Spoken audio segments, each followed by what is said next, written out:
I asked Mr. Curtis as to the circumstances which caused his collapse in Winter Street. He explained it was because he had seen a woman whom he would have sworn was Miss Melrose if he had not known that she was dead. This, following the dark hair and blonde hair puzzle, instantly caused this point to stand forth sharply in my mind. Was Miss Melrose dead at all? I had good reason then to believe that she was not. Previously, with the idea of fixing for all time the ownership of the knife, yet knowing in my own mind it was Mr. Curtis's, I had sent for Mr. Reed. I told him Mr. Curtis had said it was his knife. Mr. Reed fell into the trap and did the very thing I expected. He declared angrily the knife was Mr. Curtis's, thinking Curtis had tried to saddle the crime on him. Then I turned Mr. Curtis over to the police. When he was locked up I was reasonably certain that he did not commit any crime, because I had traced the knife from him to Mr. Reed. There was a glitter in Reed's eyes now. It was not fear, only a nervous battle to restrain himself. The thinking machine went on. I saw the body of the dead woman, indeed, assisted at her autopsy. She was a pronounced brunette, Miss Melrose was a blonde. The mistake in identity was not an impossible one in view of the fact that each wore a mask and had her hair tied up under a veil. That woman was stabbed from the right, still a possibility of suicide. Who was the woman? Demanded Curtis. He seemed utterly unable to control himself longer. Miss Elizabeth Dow, who was supposed to have eloped with Morgan Mason, was the quiet reply. Instant amazement was reflected on every face save Reed's, and again every eye was turned to him. Miss Dow's maid burst into tears. Mr. Reed knew who the woman was all the time, said the thinking machine. Knowing then that Miss Dow was the dead woman, this belief being confirmed by a monogram gold belt buckle, ED, on the body, I proceeded to find out all I could in this direction. The waiters had seen Mr. Reed in the inn, had seen him talking to a masked and veiled lady who had been waiting for nearly an hour, had seen him go into a room with her, but had not seen him leave the inn. Mr. Reed had recognized the lady, not she him. How? By a glimpse of the monogram belt buckle which he knew because he probably gave it to her. He did, interposed Hatch. I did, said Reed, calmly. It was the first time he had spoken. Now, Mr. Reed went into the room and closed the door, carrying with him Mr. Curtis's knife, went on the thinking machine. I can't tell you from personal observation what happened in that room, but I know. Mr. Reed learned in some way that Miss Dow was going to elope. He learned that she had been waiting long past the time when Mason was due there, that she believed he had humiliated her by giving up the idea at the last minute. Being in a highly nervous condition, she lost faith in Mason and in herself, and perhaps mentioned suicide. She did, said Reed, calmly. Go on, Mr. Reed, suggested the thinking machine. I believed, too, that Mason had changed his mind, the young man continued, with steady voice. I pleaded with Miss Dow to give up the idea of eloping, because, remember, I loved her, too. She finally consented to go on with our party, as her automobile had gone. We came out of the inn together. When we reached the automobile, the Green Dragon, I saw Miss Melrose getting into Mr. McLean's automobile, which had come up meanwhile. Instantly I saw, or imagined, the circumstances, and said nothing to Miss Dow about it, particularly as Mr. McLean's car dashed away at full speed. Now, in taking Miss Dow to the Green Dragon, it had been my purpose to introduce her to Miss Melrose. She knew Mr. Curtis. When I saw Miss Melrose was gone I knew Curtis would wonder why. I couldn't explain, because every moment I was afraid Mason would appear to claim Miss Dow and I was anxious to get her as far away as possible. Therefore I requested her not to speak until we reached the next inn, and there I would explain to Curtis. Somewhere between the Monarch Inn and the inn we had started for, Miss Dow changed her mind, probably was overcome by the humiliation of her position, and she used the knife. She had seen me take the knife from my pocket and throw it into the toolkit on the floor beside her. It was comparatively a trifling matter for her to stoop and pick it up, almost from under her feet, and under all these circumstances, as stated by Mr. Reed, interrupted the thinking machine, we understand why, after he found the girl dead, he didn't tell all the truth, even to Curtis. Any jury on earth would have convicted him of murder on circumstantial evidence. Then, when he saw Miss Dow dead, mistaken for Miss Melrose, he could not correct the impression without giving himself away. He was forced to silence. I realized these things, not in exact detail as Mr. Reed has told them, but in a general way, after my talk with the waiters. Then I set out to find out why Mason had not appeared. It was possibly due to accident. On a chance entirely, I asked the man in charge of the gasoline tank at the Monarch if he had heard of an accident nearby on the night of the tragedy. He had. With Mr. Hatch I found the injured man. A monogram, MM, on his watch, told me it was Morgan Mason. Mr. Mason had a serious accident and still lies unconscious. He was going to meet Miss Dow when this happened. He had 2 railroad tickets to New York, for himself and bride, in his pocket. Reed still sat staring at the thinking machine, waiting. The others were awed into silence by the story of the tragedy. Having located both Mason and Miss Dow to my satisfaction, I then sought to find what had become of Miss Melrose. Mr. Reed could have told me this, but he wouldn't have, because it would have turned the light on the very thing which he was trying to keep hidden. With Miss Melrose alive, it was perfectly possible that Curtis had seen her in the Winter Street store. I asked Mr. Hatch if he remembered what store it was. He did. I also asked Mr. Hatch if such a story as the murder of Miss Melrose would be telegraphed all over the country. He said it would. It did not stand to reason that if Miss Melrose were in any city, or even on a train, she could have failed to hear of her own murder, which would instantly have called forth a denial. Therefore, where was she? On the water, out of reach of newspapers. I went to the store in Winter Street and asked if any purchases had been sent from there to any steamer about to sail on the day following the tragedy. There had been several purchases made by a woman who answered Miss Melrose's description as I had it, and these had been sent to a steamer which sailed for Halifax. Miss Melrose and Mr. McLean, married then, were on that steamer. I wired to Halifax to ascertain if they were coming back immediately. They were. I waited for them. Otherwise, Mr. Hatch, I should have given you the solution of the mystery 2 days ago. As it was, I waited until Miss Melrose, or Mrs. McLean, returned. I think that's all. The letter from Miss Dow in Chicago. Hatch reminded him. Oh, yes, said the thinking machine. That was sent to a friend in her confidence, and mailed on a specified date. As a matter of fact, she and Mason were going to New York and thence to Europe. Of course, as matters happened, the 2 letters, the other being the one mailed from the Monarch Inn, was sent and could not be recalled. This strange story was one of the most astonishing news features the American newspapers ever handled. Charles Reed was arrested, established his story beyond question, and was released. His principal witnesses were Professor Augustus S.F.X. Van Dusen, Jack Curtis and Mrs. Donald McLean. The Flaming Phantom. Hutchinson Hatch, reporter, stood beside the city editor's desk, smoking and waiting patiently for that energetic gentleman to dispose of several matters in hand. City editors always have several matters in hand, for the profession of keeping count of the pulse beat of the world is a busy one. Finally this city editor emerged from a mass of other things and picked up a sheet of paper on which he had scribbled some strange hieroglyphics, these representing his interpretation of the art of writing. Afraid of ghosts? He asked. Don't know, Hatch replied, smiling a little. I never happened to meet one. Well, this looks like a good story, the city editor explained. It's a haunted house. Nobody can live in it, all sorts of strange happenings, demoniacal laughter, groans and things. House is owned by Ernest Weston, a broker. Better jump down and take a look at it. If it is promising, you might spend a night in it for a Sunday story. Not afraid, are you? I never heard of a ghost hurting anyone, Hatch replied, still smiling a little. If this one hurts me it will make the story better. Thus attention was attracted to the latest creepy mystery of a small town by the sea which in the past had not been wholly lacking in creepy mysteries.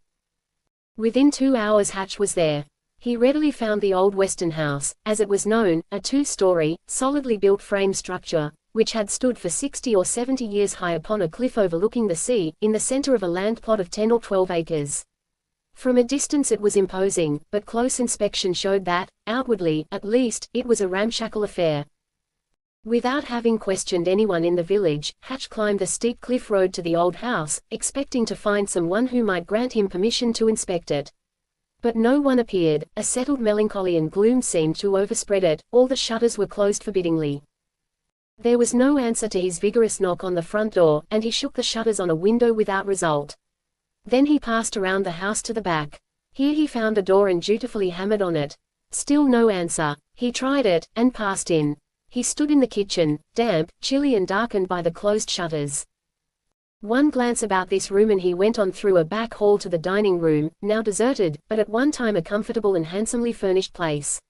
Its hardwood floor was covered with dust, the chill of disuse was all-pervading.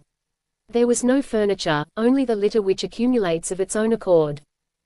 From this point, just inside the dining room door, Hatch began a sort of study of the inside architecture of the place. To his left was a door, the butler's pantry. There was a passage through, down 3 steps into the kitchen he had just left. Straight before him, set in the wall, between 2 windows, was a large mirror, 7, possibly 8, feet tall and proportionately wide. A mirror of the same size was set in the wall at the end of the room to his left. From the dining room he passed through a wide archway into the next room. This archway made the 2 rooms almost as one. This second, he presumed, had been a sort of living room, but here, too, was nothing save accumulated litter, an old-fashioned fireplace and 2 long mirrors.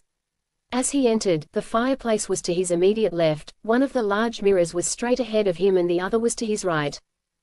Next to the mirror in the end was a passageway of a little more than usual size which had once been closed with a sliding door. Hatch went through this into the reception hall of the old house.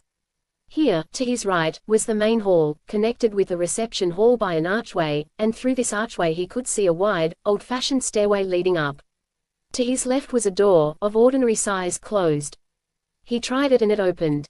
He peered into a big room beyond. This room had been the library. It smelled of books and damp wood. There was nothing here, not even mirrors. Beyond the main hall lay only 2 rooms, one a drawing room of the generous proportions our old folks loved, with its gilt all tarnished and its fancy decorations covered with dust. Behind this, toward the back of the house, was a small parlor. There was nothing here to attract his attention, and he went upstairs. As he went he could see through the archway into the reception hall as far as the library door, which he had left closed. Upstairs were 4 or 5 roomy suites. Here, too, in small rooms designed for dressing, he saw the owner's passion for mirrors again. As he passed through room after room he fixed the general arrangement of it all in his mind, and later on paper, to study it, so that, if necessary, he could leave any part of the house in the dark. He didn't know but what this might be necessary, hence his care, the same care he had evidenced downstairs. After another casual examination of the lower floor, Hatch went out the back way to the barn.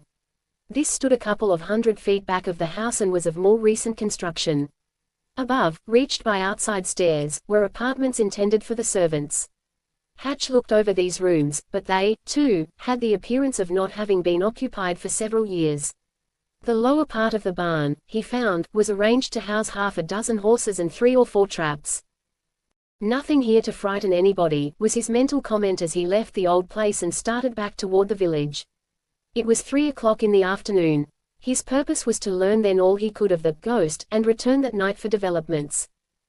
He sought out the usual village bureau of information, the town constable, a grizzled old chap of 60 years, who realized his importance as the whole police department, and who had the gossip and information, more or less distorted, of several generations at his tongue's end. The old man talked for 2 hours. He was glad to talk, seemed to have been longing for just such a glorious opportunity as the reporter offered. Hatch sifted out what he wanted, those things which might be valuable in his story. It seemed, according to the constable, that the Weston house had not been occupied for 5 years, since the death of the father of Ernest Weston, present owner. 2 weeks before the reporter's appearance there Ernest Weston had come down with a contractor and looked over the old place. "We understand here," said the constable, judicially, "that Mr. Weston is going to be married soon, and we kind of thought he was having the house made ready for his summer home again." "Whom do you understand he is to marry?" asked Hatch, for this was news. "Miss Catherine Everard, daughter of Curtis Everard, a banker up in Boston," was the reply. "I know he used to go around with her before the old man died, and they say since she came out in Newport he has spent a lot of time with her." "Oh, I see," said Hatch. "They were to marry and come here." "That's right," said the constable. "But I don't know when, since this ghost story has come up." "Oh, yes, the ghost," remarked Hatch. "Well, hasn't the work of repairing begun?" "No, not inside," was the reply. "There's been some work done on the grounds, in the daytime, but not much of that, and I kind of think it will be a long time before it's all done." "What is the spook story, anyway?" "Well," and the old constable rubbed his chin thoughtfully, "it seems sorta funny. A few days after Mr. Weston was down here a gang of laborers, mostly Italians, came down to work and decided to sleep in the house, sort of camp out, until they could repair a leak in the barn and move in there. They got here late in the afternoon and didn't do much that day but move into the house, all upstairs, and sort of settle down for the night. About 1 o'clock they heard some sort of noise downstairs, and finally all sorts of a racket and groans and yells, and they just naturally came down to see what it was. Then they saw the ghost. It was in the reception hall, some of them said, others said it was in the library, but anyhow it was there, and the whole gang left just as fast as they knew how. They slept on the ground that night. Next day they took out their things and went back to Boston. Since then nobody here has heard from him. What sort of a ghost was it? Oh, it was a man ghost, about 9 feet high, and he was blazing from head to foot as if he was burning up, said the constable. He had a long knife in his hand and waved it at them. They didn't stop to argue. They ran, and as they ran they heard the ghost laughing at them. I should think he would have been amused, was Hatch's somewhat sarcastic comment. Has anybody who lives in the village seen the ghost? No, we're willing to take their word for it, I suppose, was the grinning reply, because there never was a ghost there before. I go up and look over the place every afternoon, but everything seems to be all right, and I haven't gone there at night. It's quite a way off my beat, he hastened to explain. A man ghost with a long knife, mused Hatch. Blazing, seems to be burning up, eh? That sounds exciting. Now, a ghost who knows his business never appears except where there has been a murder. Was there ever a murder in that house? When I was a little chap I heard there was a murder or something there, but I suppose if I don't remember it nobody else here does, was the old man's reply. It happened one winter when the Westons weren't there. There was something, too, about jewelry and diamonds, but I don't remember just what it was. Indeed? Asked the reporter. Yes, something about somebody trying to steal a lot of jewelry, $100,000 worth. I know nobody ever paid much attention to it. I just heard about it when I was a boy, and that was at least 50 years ago. I see, said the reporter. That night at 9 o'clock, under cover of perfect blackness, Hatch climbed the cliff toward the Weston house. At 1 o'clock he came racing down the hill, with frequent glances over his shoulder.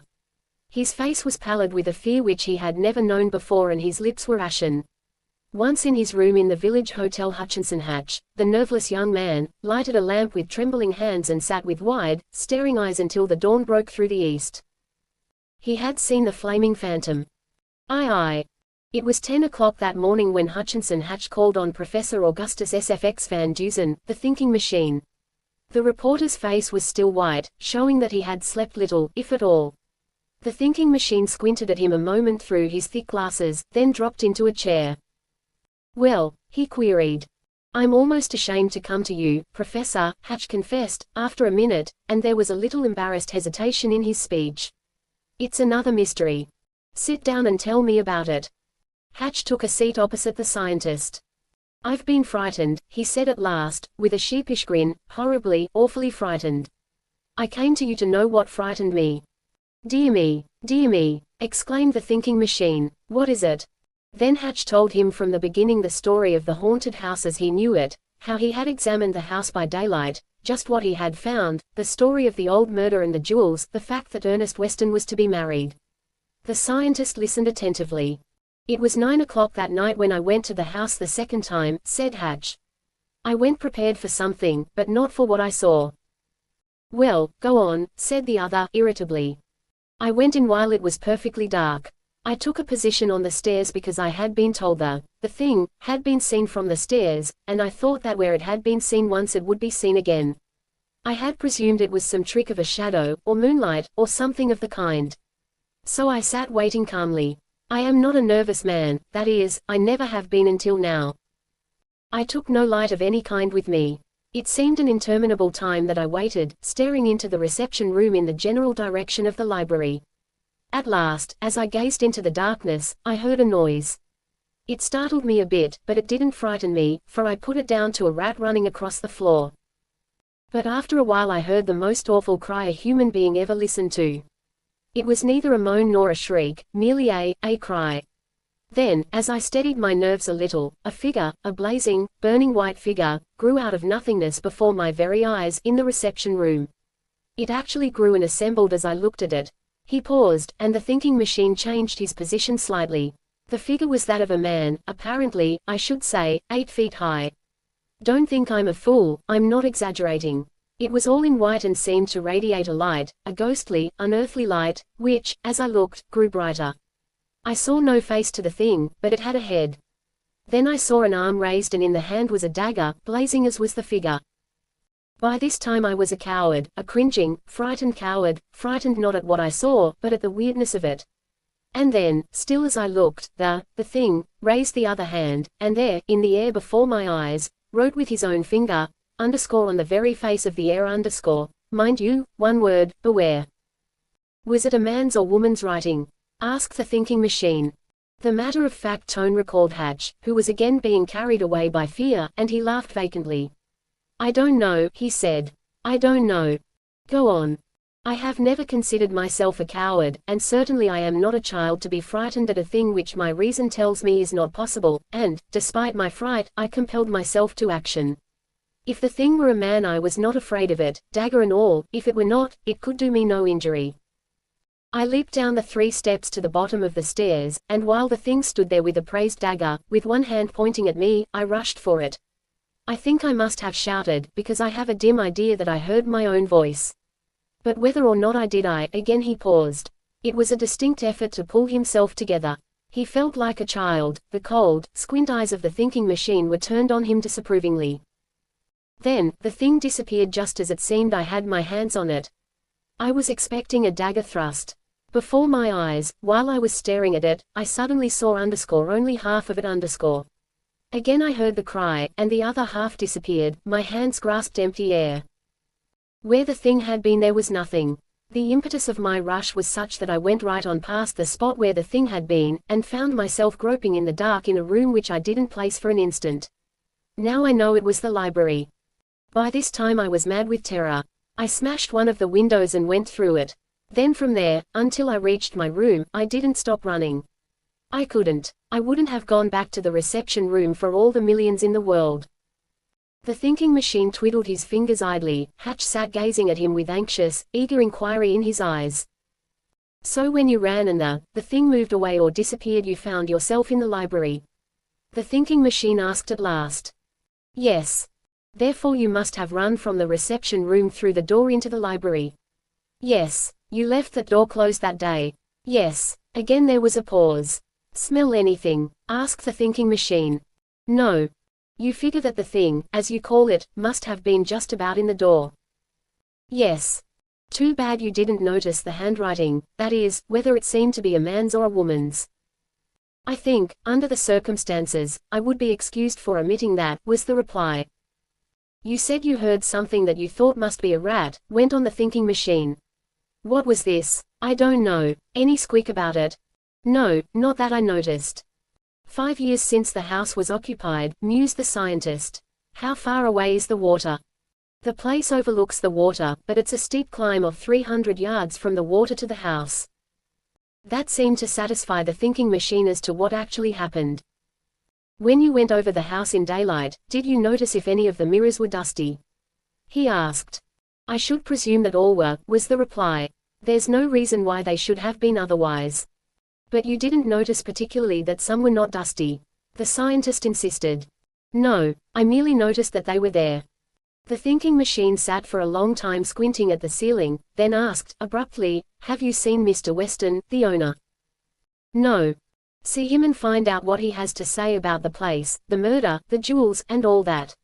It would be rather a queer state of affairs if, say, a fortune in jewels should be concealed somewhere about the place, wouldn't it? It would, said Hatch. It would. Who is Miss Catherine Everard? Daughter of a banker here, Curtis Everard. Was a reigning belle at Newport for 2 seasons. She is now in Europe, I think, buying a trousseau, possibly. Find out all about her, and what Weston has to say, then come back here, said the thinking machine, as if in conclusion. Oh, by the way, he added, look up something of the family history of the Westons. How many heirs were there? Who are they? How much did each one get? All those things. That's all. Hatch went out, far more composed and quiet than when he entered, and began the work of finding out those things the thinking machine had asked for, confident now that there would be a solution of the mystery. That night the flaming phantom played new pranks. The town constable, backed by half a dozen villagers, descended upon the place at midnight, to be met in the yard by the apparition in person. Again the dagger was seen, again the ghostly laughter and the awful cry were heard. "Surrender or I'll shoot," shouted the constable, nervously. A laugh was the answer, and the constable felt something warm spatter in his face. Others in the party felt it, too, and wiped their faces and hands. By the light of the feeble lanterns they carried they examined their handkerchiefs and hands. Then the party fled in awful disorder. The warmth they had felt was the warmth of blood, red blood, freshly drawn. 3. Hatch found Ernest Weston at luncheon with another gentleman at 1 o'clock that day. This other gentleman was introduced to Hatch as George Weston, a cousin. Hatch instantly remembered George Weston for certain eccentric exploits at Newport a season or so before, and also as one of the heirs of the original Weston estate. Hatch thought he remembered, too, that at the time Miss Everard had been so prominent socially at Newport George Weston had been her most ardent suitor. It was rumored that there would have been an engagement between them, but her father objected. Hatch looked at him curiously. His face was clearly a dissipated one, yet there was about him the unmistakable polish and gentility of the well-bred man of society. Hatch knew Ernest Weston as Weston knew Hatch. They had met frequently in the 10 years Hatch had been a newspaper reporter, and Weston had been courteous to him always. The reporter was in doubt as to whether to bring up the subject on which he had sought out Ernest Weston, but the broker brought it up himself, smilingly. "Well, what is it this time?" he asked, genially. "The ghost down on the South Shore, or my forthcoming marriage?" "Both," replied Hatch. Weston talked freely of his engagement to Miss Everard, which he said was to have been announced in another week, at which time she was due to return to America from Europe. The marriage was to be 3 or 4 months later, the exact date had not been set. "And I suppose the country place was being put in order as a summer residence?" the reporter asked. "Yes. I had intended to make some repairs and changes there, and furnish it, but now I understand that a ghost has taken a hand in the matter and has delayed it." "Have you heard much about this ghost story?" he asked, and there was a slight smile on his face. "I have seen the ghost," Hatch answered. "You have?" demanded the broker. George Weston echoed the words and leaned forward, with a new interest in his eyes, to listen. Hatch told him what had happened in the haunted house, all of it. They listened with the keenest interest, one as eager as the other. "By George!" exclaimed the broker, when Hatch had finished. "How do you account for it?" "I don't," said Hatch, flatly. "I can offer no possible solution. I am not a child to be tricked by the ordinary illusion, nor am I of the temperament which imagines things, but I can offer no explanation of this." "It must be a trick of some sort," said George Weston. "I was positive of that," said Hatch, "but if it is a trick, it is the cleverest I ever saw." The conversation drifted onto the old story of missing jewels and a tragedy in the house 50 years before. Now Hatch was asking questions by direction of the thinking machine. He himself hardly saw their purport, but he asked them. "Well, the full story of that affair, the tragedy there, would open up an old chapter in our family which is nothing to be ashamed of course," said the broker, frankly. "Still it is something we have not paid much attention to for many years. Perhaps George here knows it better than I do." His mother, then a bride, heard the recital of the story from my grandmother. Ernest Weston and Hatch looked inquiringly at George Weston, who lighted a fresh cigarette and leaned over the table toward them. He was an excellent talker. "I've heard my mother tell of it, but it was a long time ago," he began. "It seems, though, as I remember it, that my great-grandfather, who built the house, was a wealthy man, as fortunes went in those days, worth probably $1 million. A part of this fortune, say about $100,000, was in jewels, which had come with the family from England. Many of those pieces would be of far greater value now than they were then, because of their antiquity. It was only on state occasions, I might say, when these were worn, say, once a year.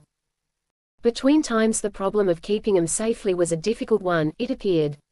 This was before the time of safety deposit vaults.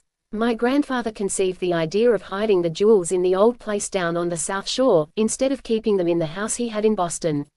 He took them there accordingly. At this time one was compelled to travel down the South Shore, below Cohasset anyway, by stagecoach. My grandfather's family was then in the city, as it was winter, so he made the trip alone. He planned to reach there at night, so as not to attract attention to himself, to hide the jewels about the house, and leave that same night for Boston again by a relay of horses he had arranged for. Just what happened after he left the stagecoach, below Cohasset, no one ever knew except by surmise. The speaker paused a moment and relighted his cigarette. Next morning my great-grandfather was found unconscious and badly injured on the veranda of the house. His skull had been fractured. In the house a man was found dead. No one knew who he was, no one within a radius of many miles of the place had ever seen him. This led to all sorts of surmises, the most reasonable of which, and the one which the family has always accepted, being that my grandfather had gone to the house in the dark, had there met someone who was stopping there that night as a shelter from the intense cold, that this man learned of the jewels, that he had tried robbery and there was a fight. In this fight the stranger was killed inside the house, and my great-grandfather, injured, had tried to leave the house for aid. He collapsed on the veranda where he was found and died without having regained consciousness. That's all we know or can surmise reasonably about the matter. Were the jewels ever found? Asked the reporter. No, they were not on the dead man, nor were they in the possession of my grandfather. It is reasonable to suppose, then, that there was a third man and that he got away with the jewels. Asked Ernest Weston. It seemed so, and for a long time this theory was accepted. I suppose it is now, but some doubt was cast on it by the fact that only 2 trails of footsteps led to the house and none out. There was a heavy snow on the ground. If none led out it was obviously impossible that anyone came out. Again there was silence. Ernest Weston sipped his coffee slowly. It would seem from that, said Ernest Weston, at last, that the jewels were hidden before the tragedy, and have never been found. George Weston smiled. Off and on for 20 years the place was searched, according to my mother's story, he said. Every inch of the cellar was dug up, every possible nook and corner was searched. Finally the entire matter passed out of the minds of those who knew of it, and I doubt if it has ever been referred to again until now. A search even now would be almost worthwhile, wouldn't it? Asked the broker. George Weston laughed aloud. It might be, he said, but I have some doubt. A thing that was searched for 20 years would not be easily found. So it seemed to strike the others after a while and the matter was dropped. But this ghost thing, said the broker, at last. I'm interested in that. Suppose we make up a ghost party and go down tonight. My contractor declares he can't get men to work there. I would be glad to go, said George Weston, but I'm running over to the Vandergrift ball in Providence tonight. How about you, Hatch? Asked the broker. I'll go, yes, said Hatch, as one of several, he added with a smile. Well, then, suppose we say the constable and you and I. Asked the broker, tonight. All right. After making arrangements to meet the broker later that afternoon he rushed away to the thinking machine. The scientist listened, then resumed some chemical test he was making. Can't you go down with us tonight? Hatch asked. No, said the other. I'm going to read a paper before a scientific society and prove that a chemist in Chicago is a fool. That will take me all evening. Tomorrow night, Hatch insisted. No, the next night. This would be on Friday night, just in time for the feature which had been planned for Sunday. Hatch was compelled to rest content with this, but he foresaw that he would have it all, with a solution. It never occurred to him that this problem, or, indeed, that any problem, was beyond the mental capacity of Professor Van Dusen. Hatch and Ernest Weston took a night train that evening, and on their arrival in the village stirred up the town constable. Will you go with us? Was the question. Both of you going? Was the counter question. Yes. I'll go, said the constable promptly. Ghost. And he laughed scornfully. I'll have him in the lockup by morning. No shooting, now, warned Weston. There must be somebody back of this somewhere, we understand that, but there is no crime that we know of. The worst is possibly trespassing. I'll get him all right, responded the constable, who still remembered the experience where blood, warm blood, had been thrown in his face. And I'm not so sure there isn't a crime. That night about 10 the 3 men went into the dark, forbidding house and took a station on the stairs where Hatch had sat when he saw the thing whatever it was. There they waited. The constable moved nervously from time to time, but neither of the others paid any attention to him. At last the thing appeared. There had been a preliminary sound as of something running across the floor, then suddenly a flaming figure of white seemed to grow into being in the reception room. It was exactly as Hatch had described it to the thinking machine. Dazed, stupefied, the 3 men looked as the figure raised a hand, pointing toward them, and wrote a word in the air, positively in the air. The finger merely waved, and there, floating before them were letters, flaming letters, in the utter darkness. This time the word was, death. Faintly, Hatch, fighting with a fear which again seized him, remembered that the thinking machine had asked him if the handwriting was that of a man or woman. Now he tried to see. It was as if drawn on a blackboard, and there was a queer twist to the loop at the bottom. He sniffed to see if there was an odor of any sort. There was not.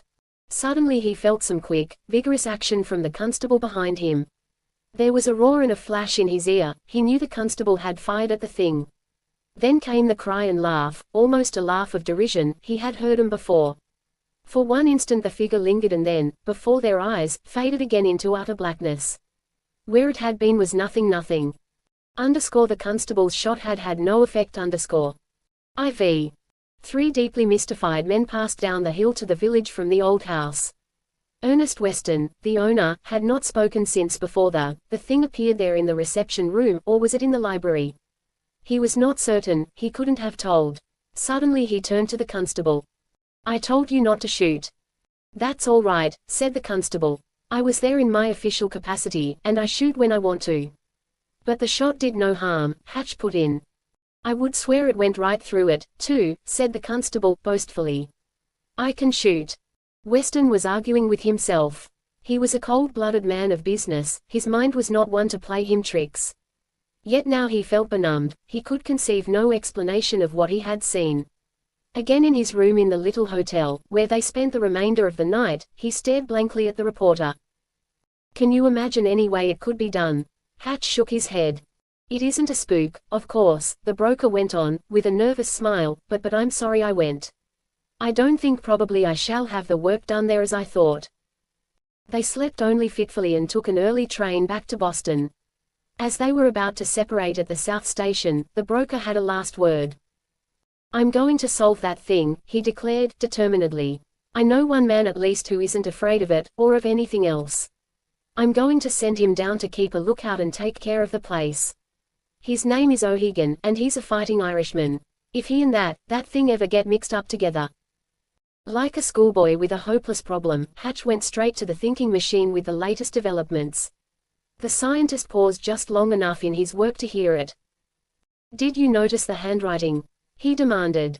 "Yes," was the reply, "so far as I could notice the style of a handwriting that floated in air." "Man's or woman's?" Hatch was puzzled. "I couldn't judge," he said. "It seemed to be a bold style, whatever it was. I remember the capital D clearly." "Was it anything like the handwriting of the broker, what's his name, Ernest Weston?" "I never saw his handwriting." "Look at some of it, then, particularly the capital D's," instructed the thinking machine. Then, after a pause, "You say the figure is white and seems to be flaming." "Yes. Does it give out any light? That is, does it light up a room, for instance?" "I don't quite know what you mean." "When you go into a room with a lamp," explained the thinking machine, "it lights the room. Does this thing do it? Can you see the floor or walls or anything by the light of the figure itself?" "No," replied Hatch, positively. "I'll go down with you tomorrow night," said the scientist, as if that were all. "Thanks," replied Hatch, and he went away. Next day about noon he called at Ernest Weston's office. The broker was in. "Did you send down your man O'Hagan?" he asked. "Yes," said the broker, and he was almost smiling. "What happened?" "He's outside. I'll let him tell you." The broker went to the door and spoke to someone and O'Hagan entered. He was a big, blue-eyed Irishman, frankly freckled and red-headed, one of those men who look trouble in the face and are glad of it if the trouble can be reduced to a fighting basis. An everlasting smile was about his lips, only now it was a bit faded. "Tell Mr. Hatch what happened last night," requested the broker. O'Hagan told it. He, too, had sought to get hold of the flaming figure. As he ran for it, it disappeared, was obliterated, wiped out, gone, and he found himself groping in the darkness of the room beyond, the library. Like Hatch, he took the nearest way out, which happened to be through a window already smashed. "Outside," he went on, "I began to think about it, and I saw there was nothing to be afraid of, but you couldn't have convinced me of that when I was inside. I took a lantern in one hand and a revolver in the other and went all over that house. There was nothing. If there had been we would have had it out right there. But there was nothing. So I started out to the barn, where I had put a cot in a room. I went upstairs to this room, it was then about 2 o'clock, and went to sleep. It seemed to be an hour or so later when I awoke suddenly. I knew something was happening.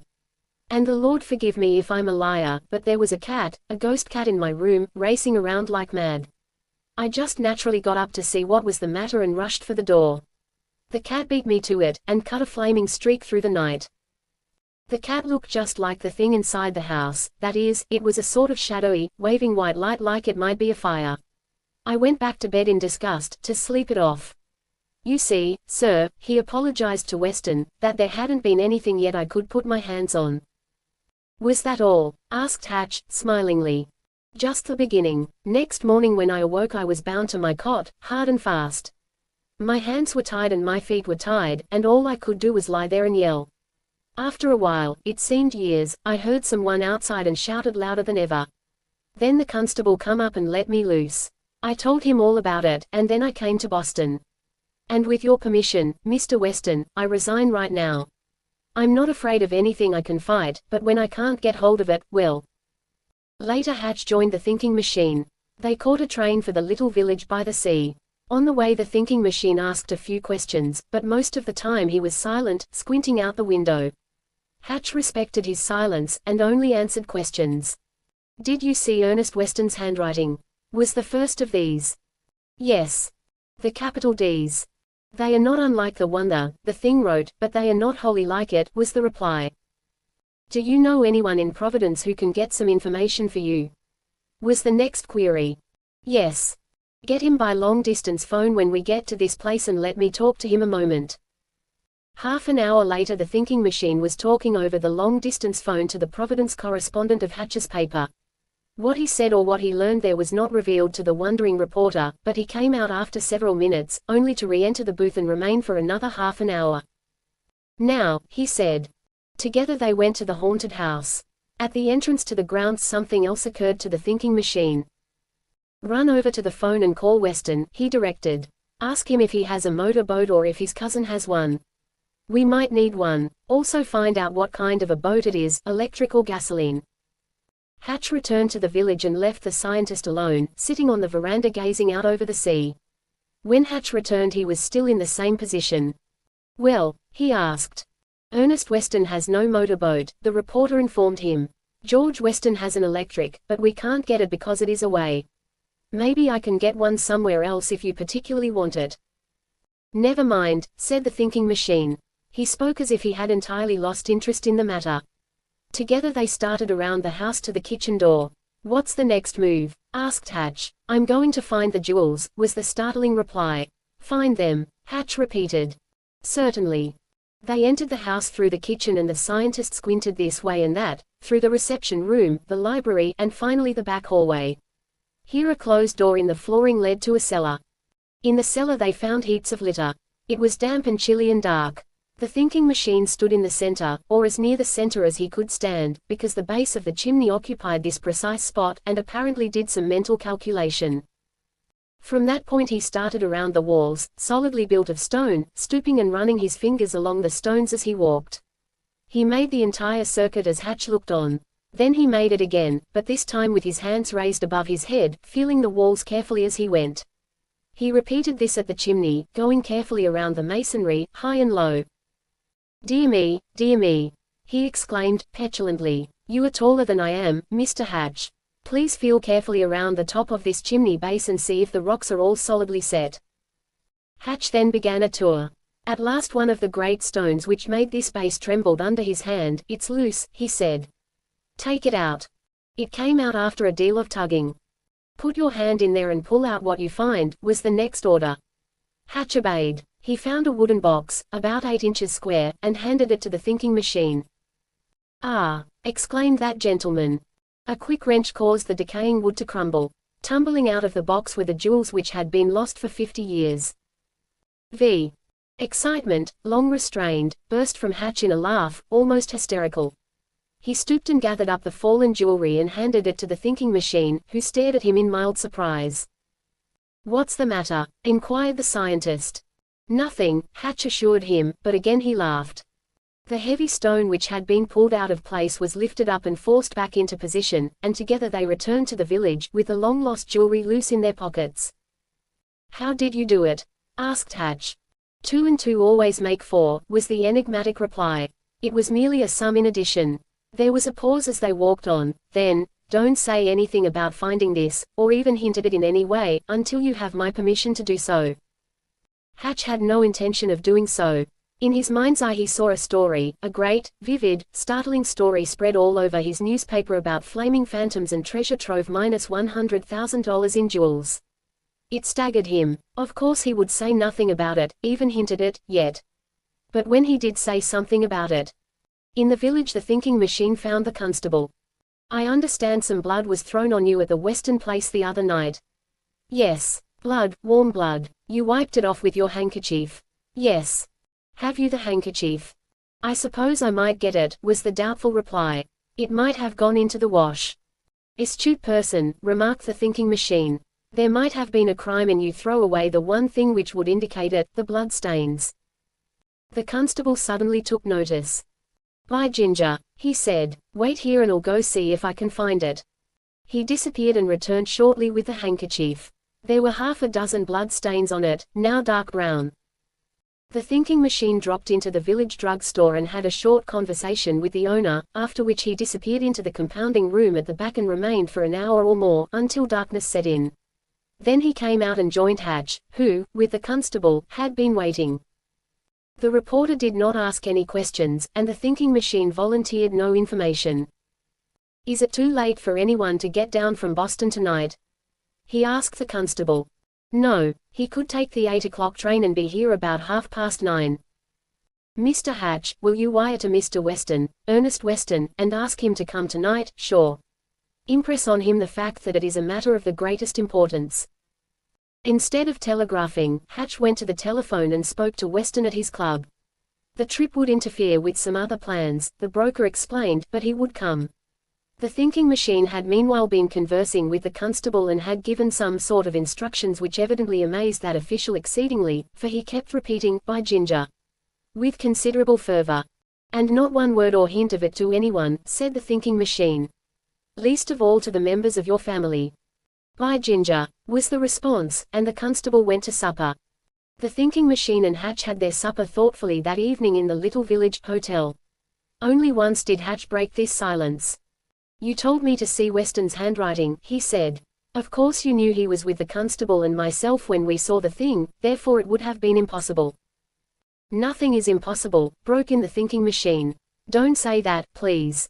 I mean that, as he was with us." "We'll end the ghost story tonight," interrupted the scientist. Ernest Weston arrived on the 9:30 train and had a long, earnest conversation with the thinking machine, while Hatch was permitted to cool his toes in solitude. At last they joined the reporter. "Take a revolver by all means," instructed the thinking machine.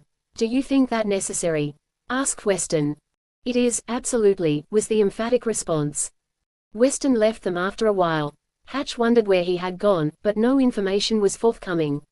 In a general sort of way he knew that the thinking machine was to go to the haunted house, but he didn't know then, he didn't even know if he was to accompany him.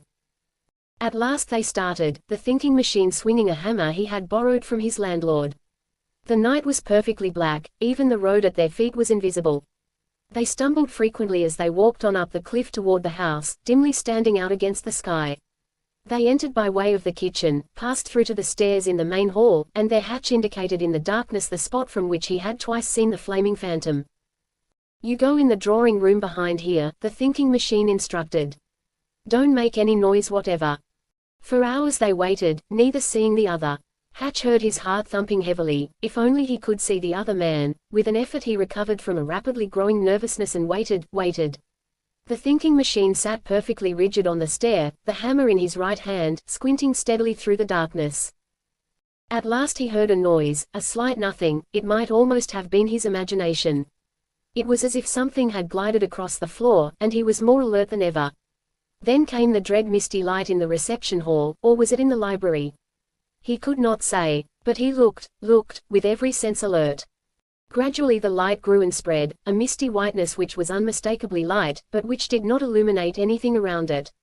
The thinking machine saw it without the tremor of a nerve, saw the mistiness grow more marked in certain places, saw these lines gradually grow into the figure of a person who was the center of a white light. Then the mistiness fell away and the thinking machine saw the outline in bold relief. It was that of a tall figure, clothed in a robe, with head covered by a sort of hood, also luminous. As the thinking machine looked, he saw an arm raised, and in the hand he saw a dagger. The attitude of the figure was distinctly a threat.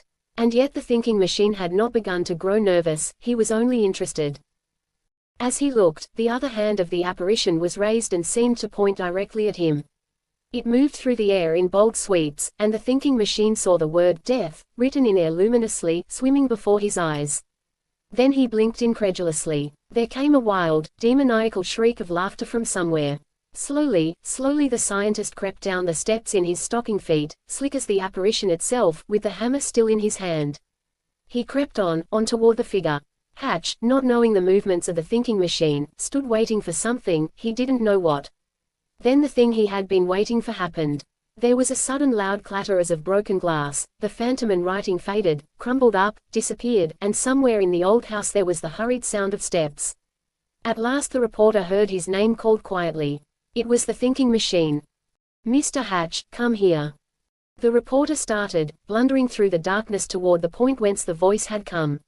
Some irresistible thing swept down upon him, a crashing blow descended on his head, vivid lights flashed before his eyes, he fell. After a while, from a great distance, it seemed, he heard faintly a pistol shot. Vi. When Hatch fully recovered consciousness, it was with the flickering light of a match in his eyes, a match in the hand of the thinking machine, who squinted anxiously at him as he grasped his left wrist. Hatch, instantly himself again, sat up suddenly. "What's the matter?" he demanded. "How's your head?" came the answering question.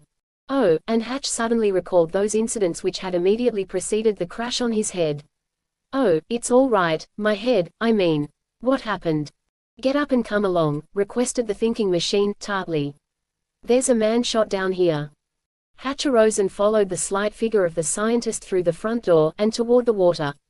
A light glimmered down near the water and was dimly reflected. Above, the clouds had cleared somewhat and the moon was struggling through. "What hit me, anyhow?" Hatch demanded, as they went. He rubbed his head ruefully. "The ghost," said the scientist. "I think probably he has a bullet in him now, the ghost." Then the figure of the town constable separated itself from the night and approached. "Who's that?" "Professor Van Dusen and Mr. Hatch." "Mr. Weston got him all right," said the constable, and there was satisfaction in his tone. "He tried to come out the back way, but I had that fastened, as you told me, and he came through the front way. Mr. Weston tried to stop him, and he raised the knife to stick him, then Mr. Weston shot. It broke his arm, I think. Mr. Weston is down there with him now." The thinking machine turned to the reporter. "Wait here for me, with the constable," he directed. "If the man is hurt he needs attention. I happen to be a doctor, I can aid him. Don't come unless I call." For a long while the constable and the reporter waited. The constable talked with all the bottled-up vigor of days. Hatch listened impatiently, he was eager to go down there where the thinking machine and Weston and the phantom were. After half an hour the light disappeared, then he heard the swift, quick churning of waters, a sound as of a powerful motorboat maneuvering, and a long body shot out on the waters. "All right down there," Hatch called. "All right," came the response. There was again silence, then Ernest Weston and the thinking machine came up. "Where is the other man?" asked Hatch. "The ghost, where is he?" echoed the constable. "He escaped in the motorboat," replied Mr. Weston, easily. "Escaped?" exclaimed Hatch and the constable together. "Yes, escaped," repeated the thinking machine, irritably. "Mr. Hatch, let's go to the hotel." Struggling with a sense of keen disappointment, Hatch followed the other two men silently. The constable walked beside him, also silent. At last they reached the hotel and bade the constable, a sadly puzzled, bewildered and crestfallen man, good night. "Bye, Ginger," he remarked, as he walked away into the dark. Upstairs the three men sat, Hatch impatiently waiting to hear the story. Weston lighted a cigarette and lounged back. The thinking machine sat with fingertips pressed together, studying the ceiling.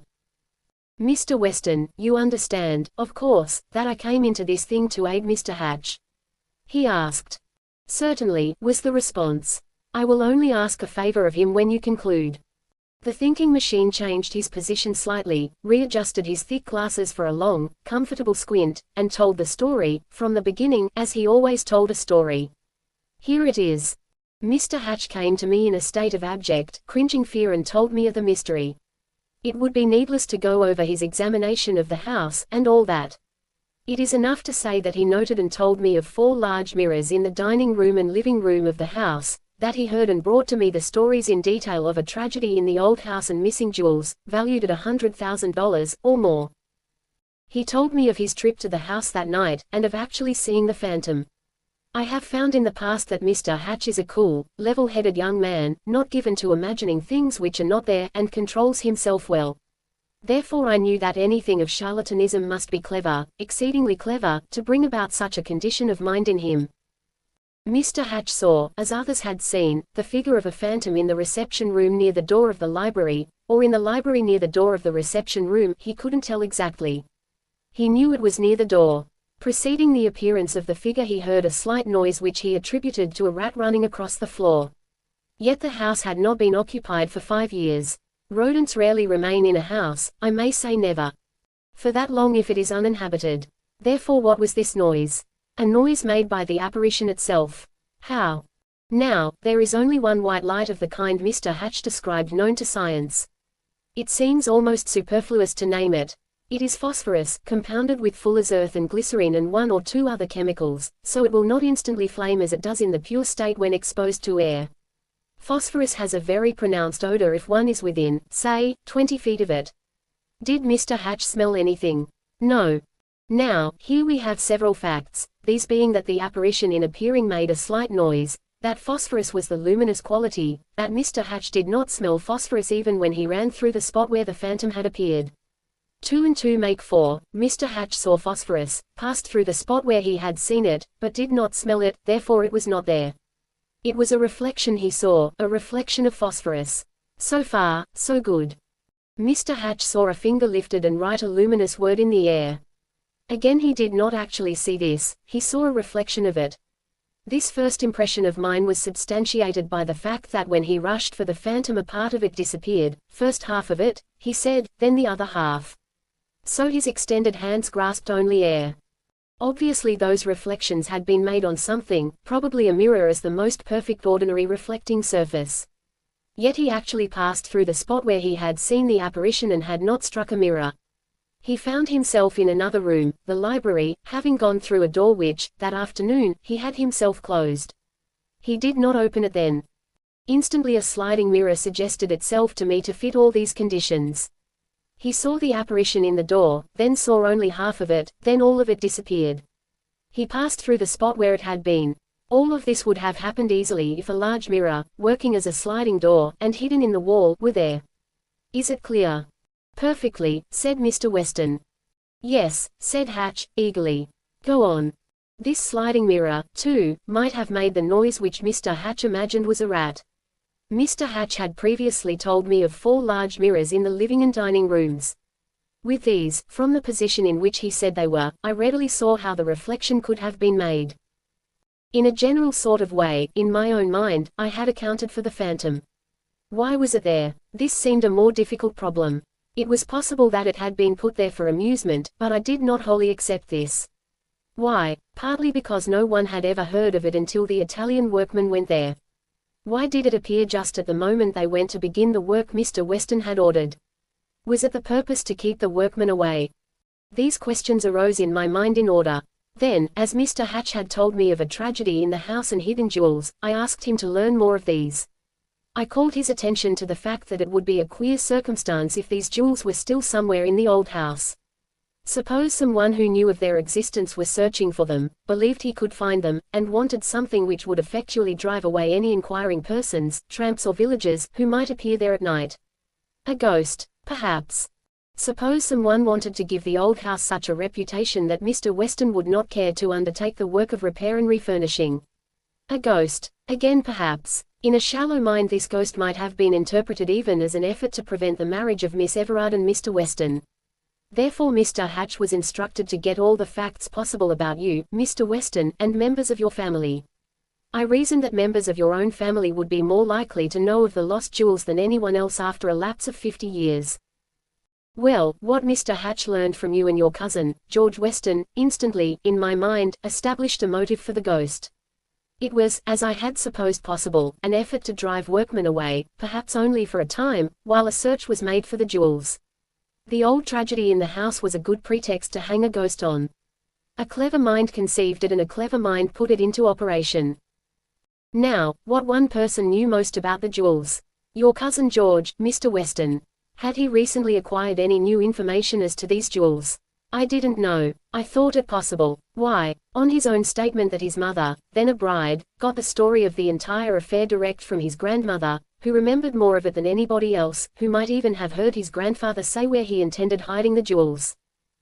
The thinking machine paused for a little while, shifted his position, then went on. George Weston refused to go with you, Mr. Weston, and Mr. Hatch, to the ghost party, as you called it, because he said he was going to a ball in Providence that night.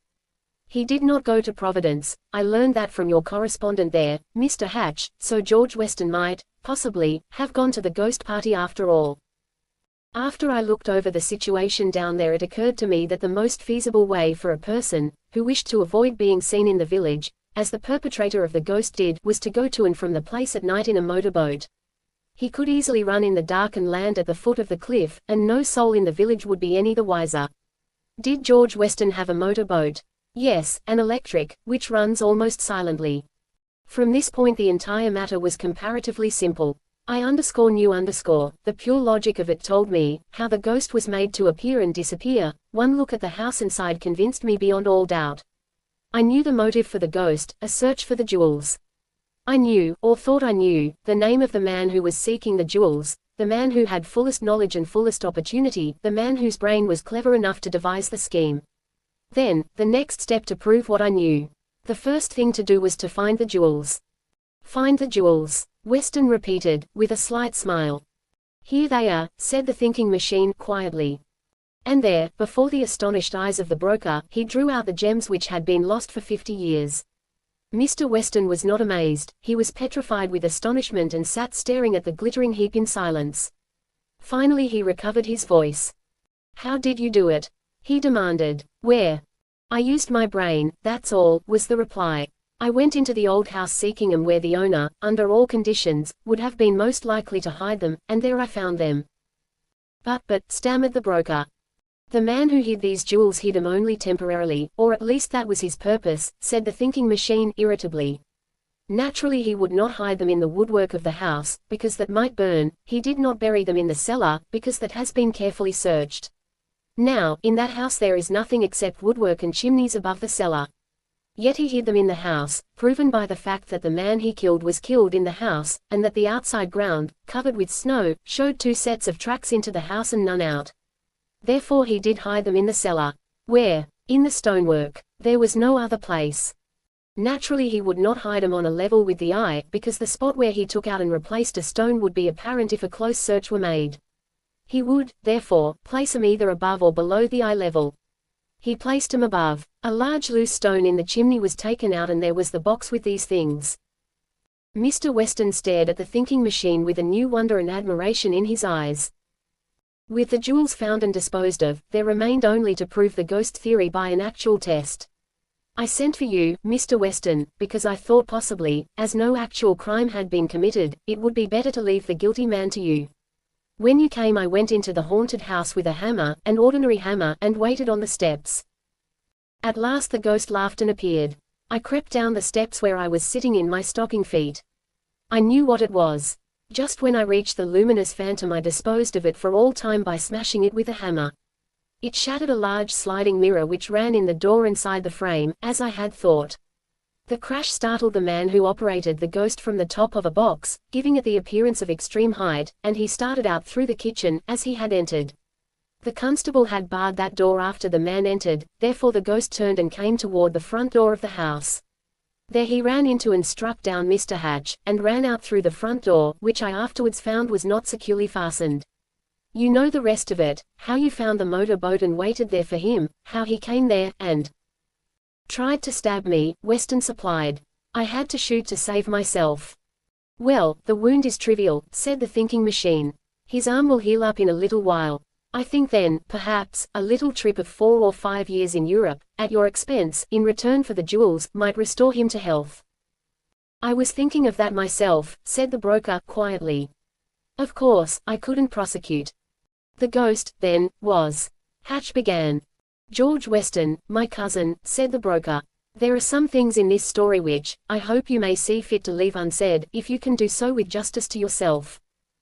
Hatch considered it. I think there are, he said, finally, and he turned to the thinking machine. Just where was the man who operated the Phantom? In the dining room, beside the butler's pantry, was the reply. With that pantry door closed he put on the robe already covered with phosphorus, and merely stepped out. The figure was reflected in the tall mirror directly in front, as you enter the dining room from the back, from there reflected to the mirror on the opposite wall in the living room, and thence reflected to the sliding mirror in the door which led from the reception hall to the library. This is the one I smashed. And how was the writing done?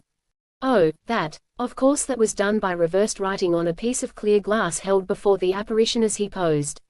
This made it read straight to anyone who might see the last reflection in the reception hall. And the blood thrown on the constable and the others when the ghost was in the yard. Hatch went on. Was from a dog. A test I made in the drug store showed that.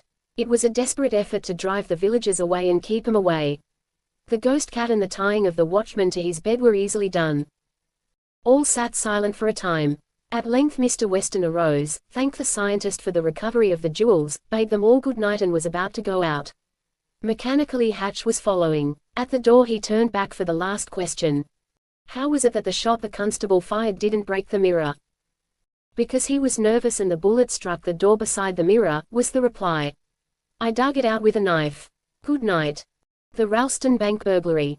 With expert fingers Philip Dunstan, receiving teller, verified the last package of $100 bills he had made up, $10,000 in all, and tossed it over on the pile beside him, while he checked off a memorandum. It was correct, there were 18 packages of bills, containing $107,231. Then he took the bundles, one by one, and on each placed his initials, PD. This was a system of checking in the Ralston National Bank. It was care in such trivial details, perhaps, that had a great deal to do with the fact that the Ralston National had advanced from a small beginning to the first rank of those banks which were financial powers. President Quinton Fraser had inaugurated the system under which the Ralston National had so prospered, and now, despite his 74 years, he was still its active head. For 50 years he had been in its employ, for 35 years of that time he had been its president. Publicly the aged banker was credited with the possession of a vast fortune, this public estimate being based on large sums he had given to charity. But as a matter of fact the private fortune of the old man, who had no one to share it save his wife, was not large, it was merely a comfortable living sum for an aged couple of simple tastes. Dunstan gathered up the packages of money and took them into the cashier's private office, where he dumped them on the great flat-top desk at which that official, Randolph West, sat figuring. The cashier thrust the sheet of paper on which he had been working into his pocket and took the memorandum which Dunstan offered. All right, he asked. It tallies perfectly, Dunstan replied. Thanks. You may go now. It was an hour after closing time.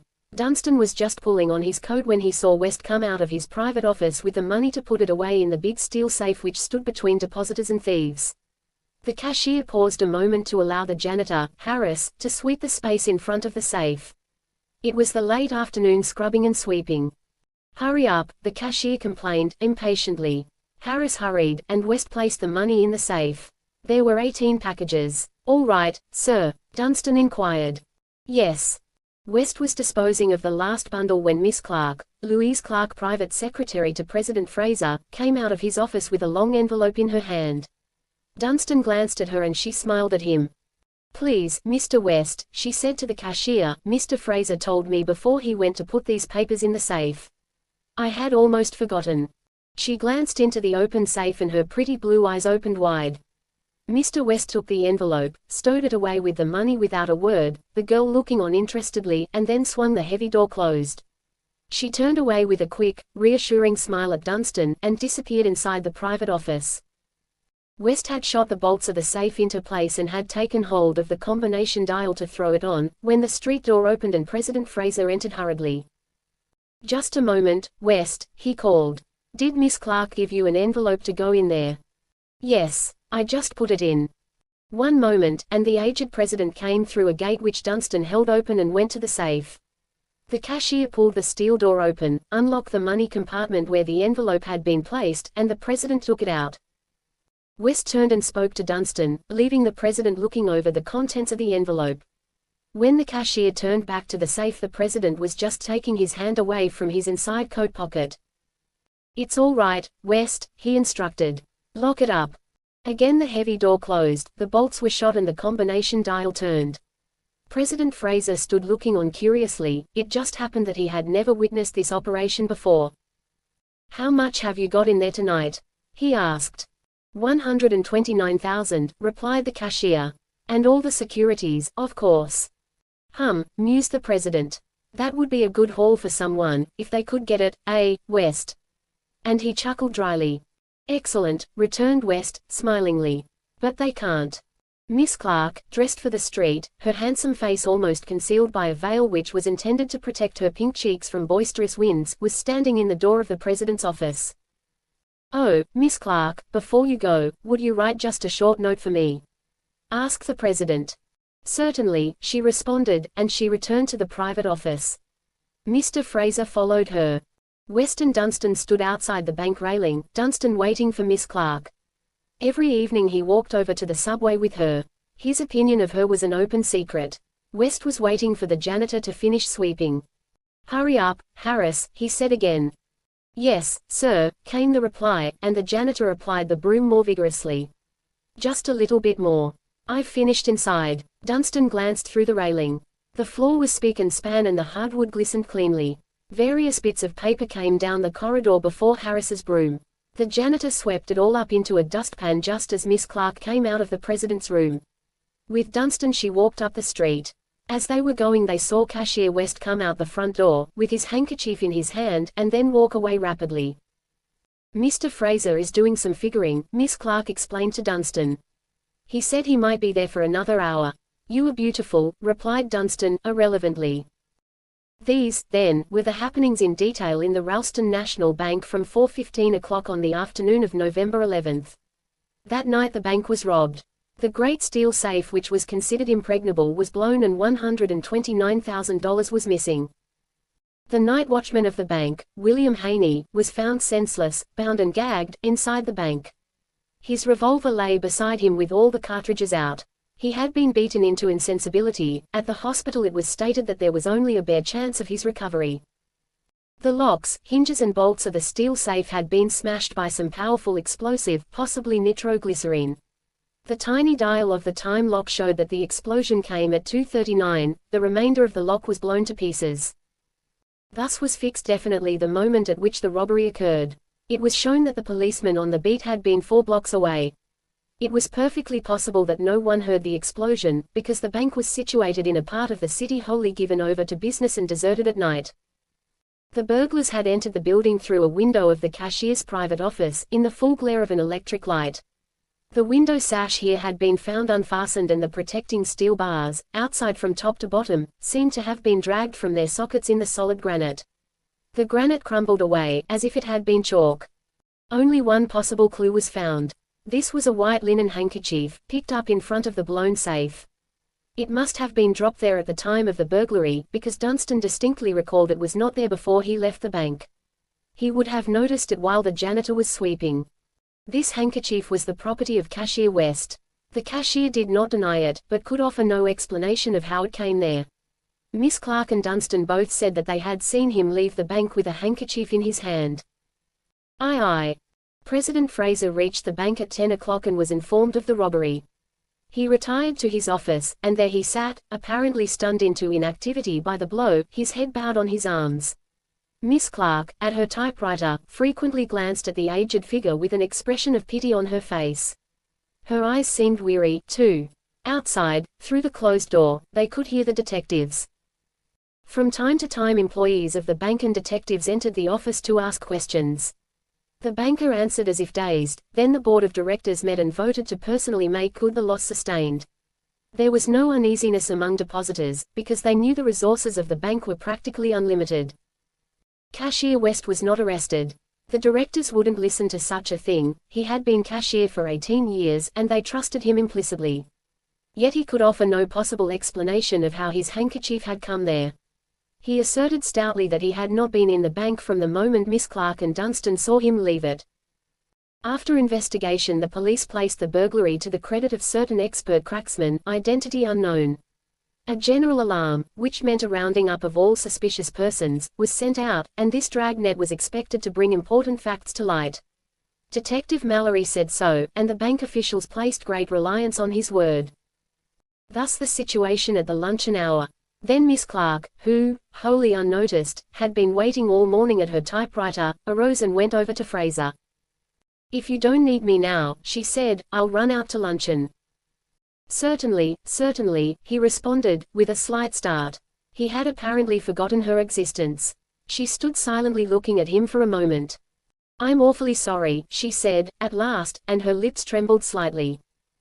"Thanks," said the banker, and he smiled faintly. "It's a shock, the worst I ever had." Miss Clark passed out with quiet tread, pausing for a moment in the outer office to stare curiously at the shattered steel safe. The banker arose with sudden determination and called to West, who entered immediately. "I know a man who can throw some light on this thing," said Fraser, positively. "I think I'll ask him to come over and take a look. It might aid the police, anyway. You may know him. Professor Van Dusen." "Never heard of him," said West, tersely, "but I'll welcome anybody who can solve it. My position is uncomfortable." President Fraser called Professor Van Dusen, the thinking machine, and talked for a moment through the phone. Then he turned back to West. "He'll come," he said, with an air of relief. "I was able to do him a favor once by putting an invention on the market." Within an hour the thinking machine, accompanied by Hutchinson Hatch, reporter, appeared. President Fraser knew the scientist well, but on West the strange figure made a startling, almost uncanny, impression. Every known fact was placed before the thinking machine. He listened without comment, then arose and wandered aimlessly about the offices. The employees were amused by his manner. Hatch was a silent looker-on. "Where was the handkerchief found?" demanded the thinking machine, at last. "Here," replied West, and he indicated the exact spot. "Any draft through the office, ever?" "None. We have a patent ventilating system which prevents that." The thinking machine squinted for several minutes at the window which had been unfastened, the window in the cashier's private room, with the steel bars guarding it, now torn out of their sockets, and at the chalk-like softness of the granite about the sockets. After a while he turned to the president and cashier. "Where is the handkerchief?" "In my desk," Fraser replied. The police thought it of no consequence, save, perhaps, and he looked at West. "Except that it might implicate me," said West, hotly. "Tut, tut, tut," said Fraser, reprovingly. "No one thinks for a—" Well, the handkerchief," interrupted the thinking machine, in annoyance. "Come into my office," suggested the president. The thinking machine started in, saw a woman, Miss Clark, who had returned from luncheon, and stopped. There was one thing on earth he was afraid of, a woman. "Bring it out here," he requested. President Fraser brought it and placed it in the slender hands of the scientist, who examined it closely by a window, turning it over and over. At last he sniffed at it. There was the faint, clinging odor of violet perfume. Then abruptly, irrelevantly, he turned to Fraser. "How many women employed in the bank?" he asked. "3, was the reply, "Miss Clark, who is my secretary, and 2 general stenographers in the outer office." "How many men?" 14, including myself. If the president and cashier West had been surprised at the actions of the thinking machine up to this point, now they were amazed. He thrust the handkerchief at Hatch, took his own handkerchief, briskly scrubbed his hands with it, and also passed that to Hatch. "Keep those," he commanded. He sniffed at his hands, then walked into the outer office, straight toward the desk of one of the young women stenographers. He leaned over her, and asked one question. "What system of shorthand do you write?" "Pitman," was the astonished reply. The scientist sniffed. Yes, it was unmistakably a sniff. He left her suddenly and went to the other stenographer.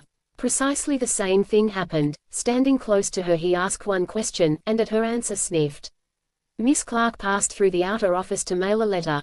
She, too, had to answer the question as the scientist squinted into her eyes and sniffed. "Ah," he said, at her answer. Then from one to another of the employees of the bank he went, asking each a few questions. By this time a murmur of amusement was running through the office. Finally the thinking machine approached the cage in which sat Dunstan, the receiving teller. The young man was bent over his work, absorbed. "How long have you been employed here?" asked the scientist, suddenly. Dunstan started and glanced around quickly. 5 years, he responded. "It must be hot work," said the thinking machine. "You're perspiring." "Am I?" inquired the young man, smilingly. He drew a crumpled handkerchief from his hip pocket, shook it out, and wiped his forehead. "Ah!" exclaimed the thinking machine, suddenly. He had caught the faint, subtle perfume of violets, an odor identical with that on the handkerchief found in front of the safe. 3. The thinking machine led the way back to the private office of the cashier, with President Fraser, Cashier West and Hatch following. "Is it possible for anyone to overhear us here?" he asked. "No," replied the president. "The directors meet here." "Could anyone outside hear that, for instance?" And with a sudden sweep of his hand he upset a heavy chair. "I don't know," was the astonished reply. "Why?" The thinking machine went quickly to the door, opened it softly and peered out. Then he closed the door again. "I suppose I may speak with absolute frankness?" he inquired. "Certainly," responded the old banker, almost startled. "Certainly. You have presented an abstract problem," the thinking machine went on, "and I presume you want a solution of it, no matter where it hits." "Certainly," the president again assured him, but his tone expressed a grave, haunting fear. "In that case," and the thinking machine turned to the reporter, "Mr. Hatch, I want you to ascertain several things for me. First, I want to know if Miss Clark uses or has ever used violet perfume, if so, when she ceased using it." "Yes," said the reporter. The bank officials exchanged wondering looks. "Also, Mr. Hatch," and the scientist squinted with his strange eyes straight into the face of the cashier, "go to the home of Mr. West, here, see for yourself his laundry mark, and ascertain beyond any question if he has ever, or any member of his family has ever, used violet perfume." The cashier flushed suddenly. "I can answer that," he said, hotly. "No. I knew you would say that," said the thinking machine, curtly. "Please don't interrupt. Do as I say, Mr. Hatch." Accustomed as he was to the peculiar methods of this man, Hatch saw faintly the purpose of the inquiries. "And the receiving teller?" he asked. "I know about him," was the reply. Hatch left the room, closing the door behind him. He heard the bolt shot in the lock as he started away. "I think it only fair to say here, Professor Van Dusen," explained the president, "that we understand thoroughly that it would have been impossible for Mr. West to have had anything to do with or know." "Nothing is impossible," interrupted the thinking machine. "But I won't," began West, angrily. "Just a moment, please," said the thinking machine. "No one has accused you of anything. What I am doing may explain to your satisfaction just how your handkerchief came here and bring about the very thing I suppose you want, exoneration." The cashier sank back into a chair. President Fraser looked from one to the other. Where there had been worry on his face there was now only wonderment. "Your handkerchief was found in this office, apparently having been dropped by the persons who blew the safe," and the long, slender fingers of the thinking machine were placed tip to tip as he talked. "It was not there the night before. The janitor who swept says so, Dunstan, who happened to look, says so, Miss Clark and Dunstan both say they saw you with a handkerchief as you left the bank. Therefore, that handkerchief reached that spot after you left and before the robbery was discovered." The cashier nodded. "You say you don't use perfume, that no one in your family uses it. If Mr. Hatch verifies this, it will help to exonerate you. But some person who handled that handkerchief after it left your possession and before it appeared here did use perfume. Now who was that person? Who would have had an opportunity? We may safely dismiss the possibility that you lost the handkerchief, that it fell into the hands of burglars, that those burglars used perfume, that they brought it to your own bank, mind you, and left it. The series of coincidences necessary to bring that about would not have occurred once in a million times." The thinking machine sat silent for several minutes, squinting steadily at the ceiling. "If it had been lost anywhere, in the laundry, say, the same rule of coincidence I have just applied would almost eliminate it. Therefore, because of an opportunity to get that handkerchief, we will assume, there must be, someone employed in this bank who had some connection with or actually participated in the burglary." The thinking machine spoke with perfect quiet, but the effect was electrical. The aged president staggered to his feet and stood staring at him dully. Again the flush of crimson came into the face of the cashier. "Someone," the thinking machine went on, evenly, "who either found the handkerchief and unwittingly lost it at the time of the burglary, or else stole it and deliberately left it. As I said, Mr. West seems eliminated. Had he been one of the robbers, he would not wittingly have left his handkerchief. We will still assume that he does not use perfume, therefore personally did not drop the handkerchief where it was found. Impossible. I can't believe it, and of my employees, began Mr. Fraser. Please don't keep saying things are impossible, snapped the thinking machine. It irritates me exceedingly. It all comes to the one vital question: who in the bank uses perfume? I don't know, said the two officials. I do, said the thinking machine. There are two, only two, Dunstan, your receiving teller, and Miss Clark. But they. Dunstan uses a violet perfume, not underscore like underscore that on the handkerchief, but underscore identical underscore with it, the thinking machine went on. Miss Clark uses a strong rose perfume. But those two persons, above all others in the bank, I trust implicitly, said Mr. Fraser, earnestly. And, besides, they wouldn't know how to blow a safe. The police tell me this was the work of experts. Have you, Mr. Fraser, attempted to raise, or have you raised lately, any large sum of money? Asked the scientist, suddenly. Well, yes, said the banker, I have. For a week past I have tried to raise $90,000 on my personal account. And you, Mr. West? The face of the cashier flushed slightly. It might have been at the tone of the question, and there was the least pause. No, he answered finally. Very well, and the scientist arose, rubbing his hands. Now we'll search your employees. What? Exclaimed both men. Then Mr. Fraser added, that would be the height of absurdity, it would never do. Besides, any person who robbed the bank would not carry proofs of the robbery, or even any of the money about with them, to the bank, above all places. The bank would be the safest place for it, retorted the thinking machine. It is perfectly possible that a thief in your employ would carry some of the money. Indeed, it is doubtful if he would dare do anything else with it. He could see you would have no possible reason for suspecting anyone here, unless it is Mr. West. There was a pause. I'll do the searching, except the three ladies, of course, he added, blushingly. With them each combination of two can search the other one. Mr. Fraser and Mr. West conversed in low tones for several minutes. If the employees will consent I am willing, Mr. Fraser explained, at last, although I see no use of it. They will agree, said the thinking machine. Please call them all into this office. Among some confusion and wonderment the 3 women and 14 men of the bank were gathered in the cashier's office, the outer doors being locked. The thinking machine addressed them with characteristic terseness. In the investigation of the burglary of last night, he explained, it has been deemed necessary to search all employees of this bank. A murmur of surprise ran around the room. Those who are innocent will agree readily, of course, will all agree. There were whispered consultations on all sides. Dunstan flushed angrily. Miss Clark, standing near Mr. Fraser, paled slightly. Dunstan looked at her and then spoke. And the ladies? He asked. They, too, explained the scientist. They may search one another, in the other room, of course. I for one will not submit to such a proceeding, Dunstan declared, bluntly, not because I fear it, but because it is an insult. Simultaneously it impressed itself on the bank officials and the thinking machine that the one person in the bank who used a perfume identical with that on the handkerchief was the first to object to a search. The cashier and president exchanged startled glances. Nor will I, came in the voice of a woman. The thinking machine turned and glanced at her. It was Miss Willis, one of the outside stenographers. Miss Clark and the other woman were pale, but neither had spoken. And the others? Asked the thinking machine. Generally there was acquiescence, and as the men came forward the scientist searched them, perfunctorily, it seemed.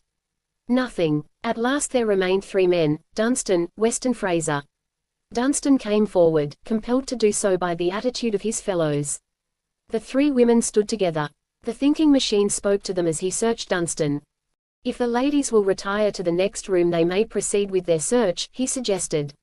If any money is found, bring it to me, nothing else. I will not, I will not, I will not, screamed Miss Willis, suddenly. It's an outrage. Miss Clark, deathly white and half fainting, threw up her hands and sank without a sound into the arms of President Fraser. There she burst into tears.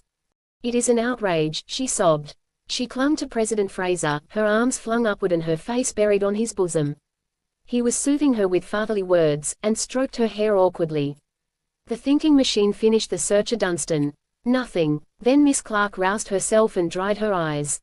Of course I will have to agree, she said, with a flash of anger in her eyes. Miss Willis was weeping, but, like Dunstan, she was compelled to yield, and the three women went into an adjoining room. There was a tense silence until they reappeared. Each shook her head. The thinking machine nearly looked disappointed. "Dear me," he exclaimed. "Now, Mr. Fraser." He started toward the president, then paused to pick up a scarf pin. "This is yours," he said. "I saw it fall," and he made as if to search the aged man. "Well, do you really think it necessary in my case?" asked the president, in consternation, as he drew back, nervously. I am the president, you know. The others were searched in your presence, I will search you in their presence, said the thinking machine, tartly. But, the president stammered. Are you afraid? The scientist demanded. Why, of course not, was the hurried answer, but it seems so unusual. I think it best, said the thinking machine, and before the banker could draw away his slender fingers were in the inside breast pocket, whence they instantly drew out a bundle of money, $100 bills, $10,000, with the initials of the receiving teller, P.D.O.K.R.W. Great God! Exclaimed Mr. Fraser, ashen white. Dear me, said the thinking machine again. He sniffed curiously at the bundle of bank notes, as a hound might sniff at a trail. IV. President Fraser was removed to his home in a dangerous condition. His advanced age did not withstand the shock. Now alternately he raved and muttered incoherently, and the old eyes were wide, staring fearfully always. There was a consultation between the thinking machine and West after the removal of President Fraser, and the result was another hurried meeting of the board of directors. At that meeting West was placed, temporarily, in command.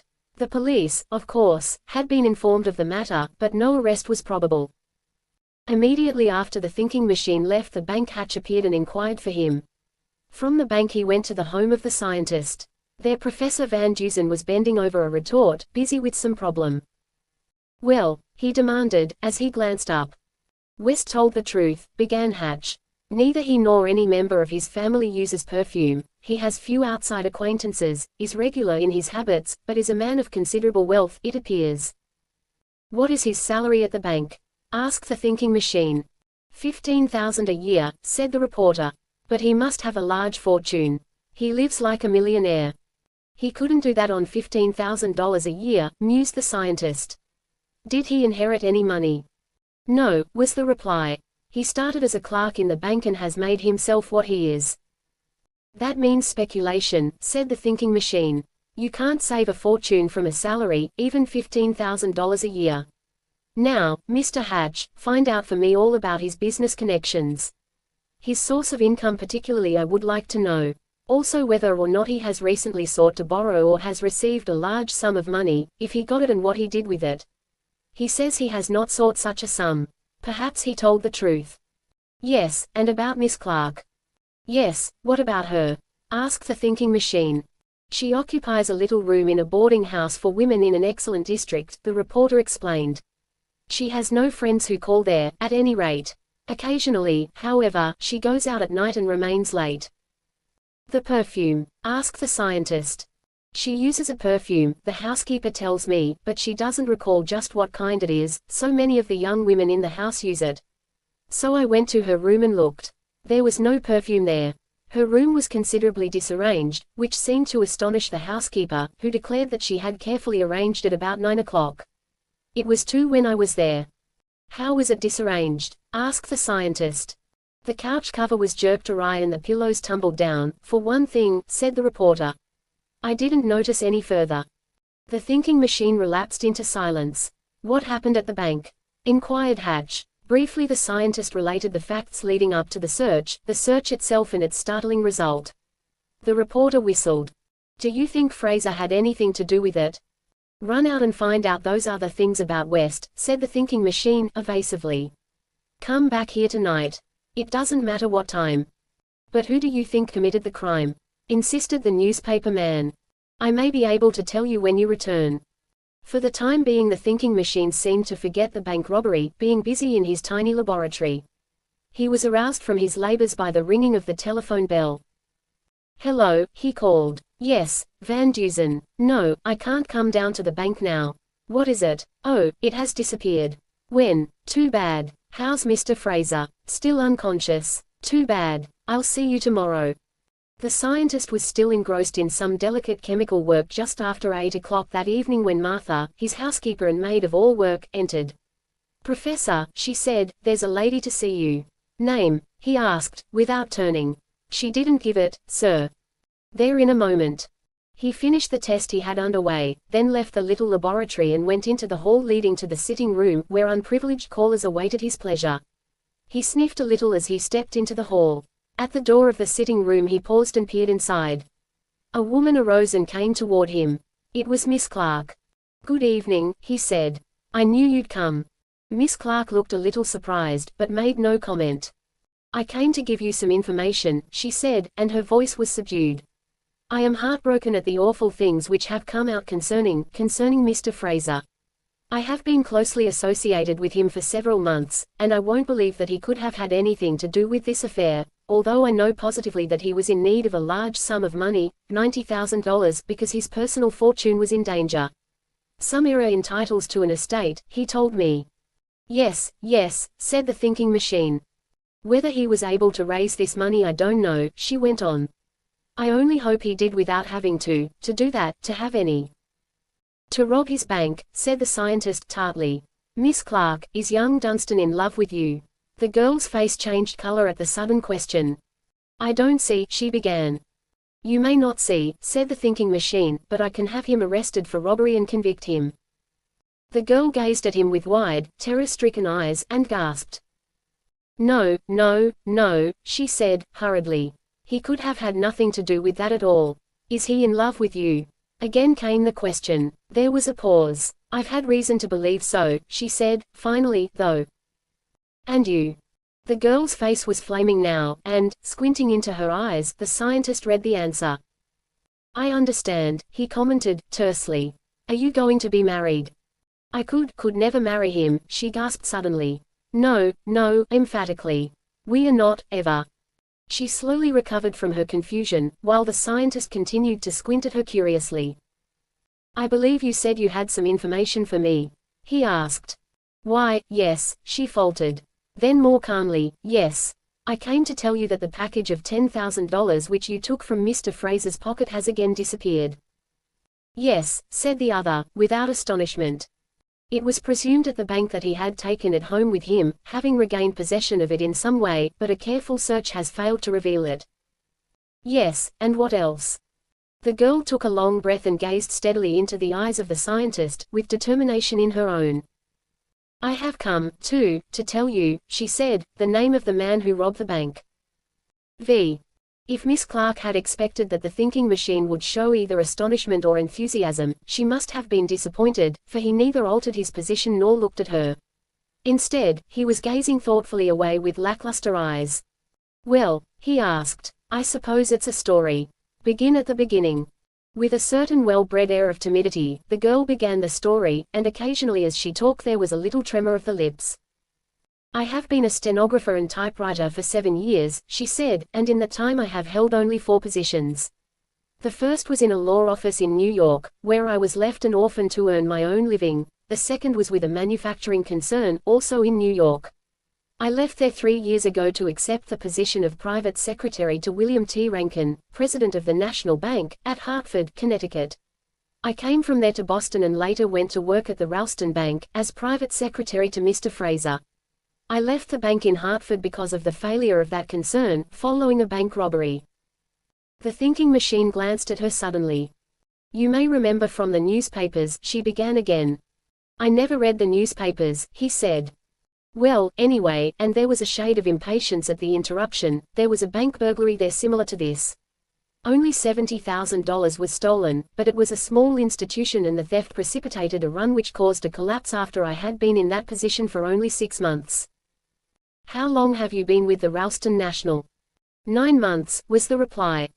Had you saved any money while working in your other positions? Well, the salary was small, I couldn't have saved much. How did you live those 2 years from the time you left the Hartford Bank until you accepted this position? The girl stammered a little. I received assistance from friends, she said, finally. Go on. That bank in Hartford, she continued, with a little gleam of resentment in her eyes, had a safe similar to the one at the Ralston National, though not so large. It was blown in identically the same way as this one was blown. "Oh, I see," said the scientist.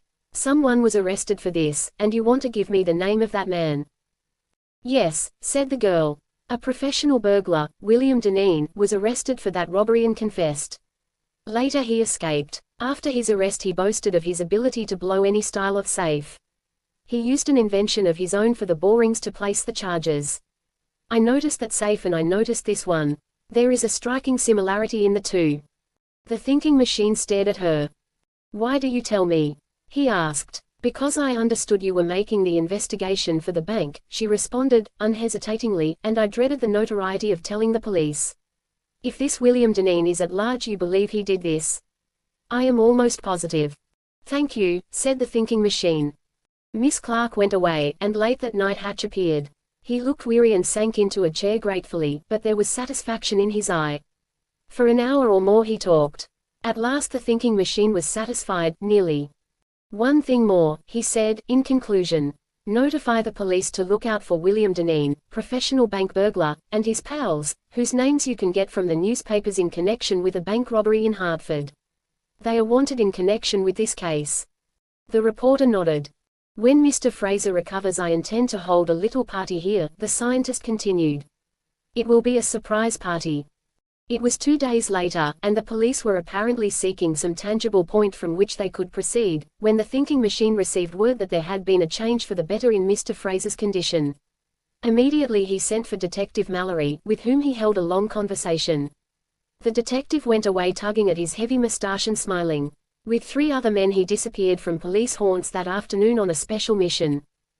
That night the little party was held in the apartments of the thinking machine. President Fraser was first to arrive. He was pale and weak, but there was a fever of impatience in his manner. Then came West, Dunstan, Miss Clark, Miss Willis and Charles Burton, a clerk whose engagement to the pretty Miss Willis had been recently announced. The party gathered, each staring at the other curiously, with questions in their eyes, until the thinking machine entered, rubbing his fingers together briskly. Behind him came Hatch, bearing a shabby gripsack. The reporter's face showed excitement despite his rigid efforts to repress it. There were some preliminaries, and then the scientist began. "To come to the matter quickly," he said, in preface, "we will take it for granted that no employee of the Ralston Bank is a professional burglar. But the person who was responsible for that burglary, who shared the money stolen, who planned it and actually assisted in its execution is in this room, now." Instantly there was consternation, but it found no expression in words, only in the faces of those present. "Further, I may inform you," went on the scientist, "that no one will be permitted to leave this room until I finish." "Permitted?" demanded Dunstan. "We are not prisoners." "You will be if I give the word," was the response, and Dunstan sat back, dazed. He glanced uneasily at the faces of the others, they glanced uneasily at him. "The actual facts in the robbery you know," went on the thinking machine. "You know that the safe was blown, that a large sum of money was stolen, that Mr. West's handkerchief was found near the safe. Now, I'll tell you what I have learned. We will begin with President Fraser. Against Mr. Fraser is more direct evidence than against anyone else, because in his pocket was found one of the stolen bundles of money, containing $10,000. Mr. Fraser needed $90,000 previous to the robbery." "But," began the old man, with death-like face. "Never mind," said the scientist. "Next, Miss Willis." Curious eyes were turned on her, and she, too, grew suddenly white. "Against her is less direct evidence than against anyone else. Miss Willis positively declined to permit a search of her person until she was compelled to do so by the fact that the other 2 permitted it. The fact that nothing was found has no bearing on the subject. She did refuse." Then Charles Burton, the inexorable voice went on, calmly, as if in mere discussion of a problem of mathematics. "Burton is engaged to Miss Willis. He is ambitious. He recently lost $20,000 in stock speculation, all he had. He needed more money in order to give this girl, who refused to be searched, a comfortable home. Next Miss Clark, secretary to Mr. Fraser. Originally she came under consideration through the fact that she used perfume, and that Mr. West's handkerchief carried a faint odor of perfume. Now it is a fact that for years Miss Clark used violet perfume, then on the day following the robbery suddenly began to use strong rose perfume, which smothers a violet odor. Miss Clark, you will remember, fainted at the time of the search. I may add that a short while ago she was employed in a bank which was robbed in the identical manner of this one. Miss Clark sat apparently calm, and even faintly smiling, but her face was white. The thinking machine squinted at her a moment, then turned suddenly to Cashier West. Here is the man, he said, whose handkerchief was found, but he does not use perfume, has never used it. He is the man who would have had best opportunity to leave unfastened the window in his private office by which the thieves entered the bank. He is the man who would have had the best opportunity to apply a certain chemical solution to the granite sockets of the steel bars, weakening the granite so they could be pulled out. He is the man who misrepresented facts to me. He told me he did not have and had not tried to raise any especially large sum of money. Yet on the day following the robbery he deposited $125,000 in cash in a bank in Chicago. The stolen sum was $129,000. That man, there. All eyes were now turned on the cashier. He seemed choking, started to speak, then dropped back into his chair. And last, Dunstan, resumed the thinking machine, and he pointed dramatically at the receiving teller. He had equal opportunity with Mr. West to know of the amount of money in the bank. He refused first to be searched, and you witnessed his act a moment ago. To this man now there clings the identical odor of violet perfume which was on the handkerchief, not a perfume like it, but the identical odor. There was silence, dumbfounded silence, for a long time. No one dared to look at his neighbor now. The reporter felt the tension. At last the thinking machine spoke again. As I have said, the person who planned and participated in the burglary is now in this room. If that person will stand forth and confess, it will mean a vast difference in the length of the term in prison. Again silence. At last there came a knock at the door, and Martha thrust her head in. 2 gentlemen and 4 cops are here, she announced. There are the accomplices of the guilty person, the men who actually blew that safe, declared the scientist, dramatically. Again, will the guilty person confess? No one stirred. Vi. There was tense silence for a moment. Dunstan was the first to speak. This is all a bluff, he said. I think, Mr. Fraser, there are some explanations and apologies due to all of us, particularly to Miss Clark and Miss Willis, he added, as an afterthought. It is humiliating, and no good has been done. I had intended asking Miss Clark to be my wife, and now I assert my right to speak for her. I demand an apology. Carried away by his own anger and by the pleading face of Miss Clark and the pain there, the young man turned fiercely on the thinking machine. Bewilderment was on the faces of the 2 banking officials. You feel that an explanation is due? Asked the thinking machine, meekly. Yes, thundered the young man. You shall have it, was the quiet answer, and the stooped figure of the scientist moved across the room to the door. He said something to someone outside and returned. Again, I'll give you a chance for a confession, he said.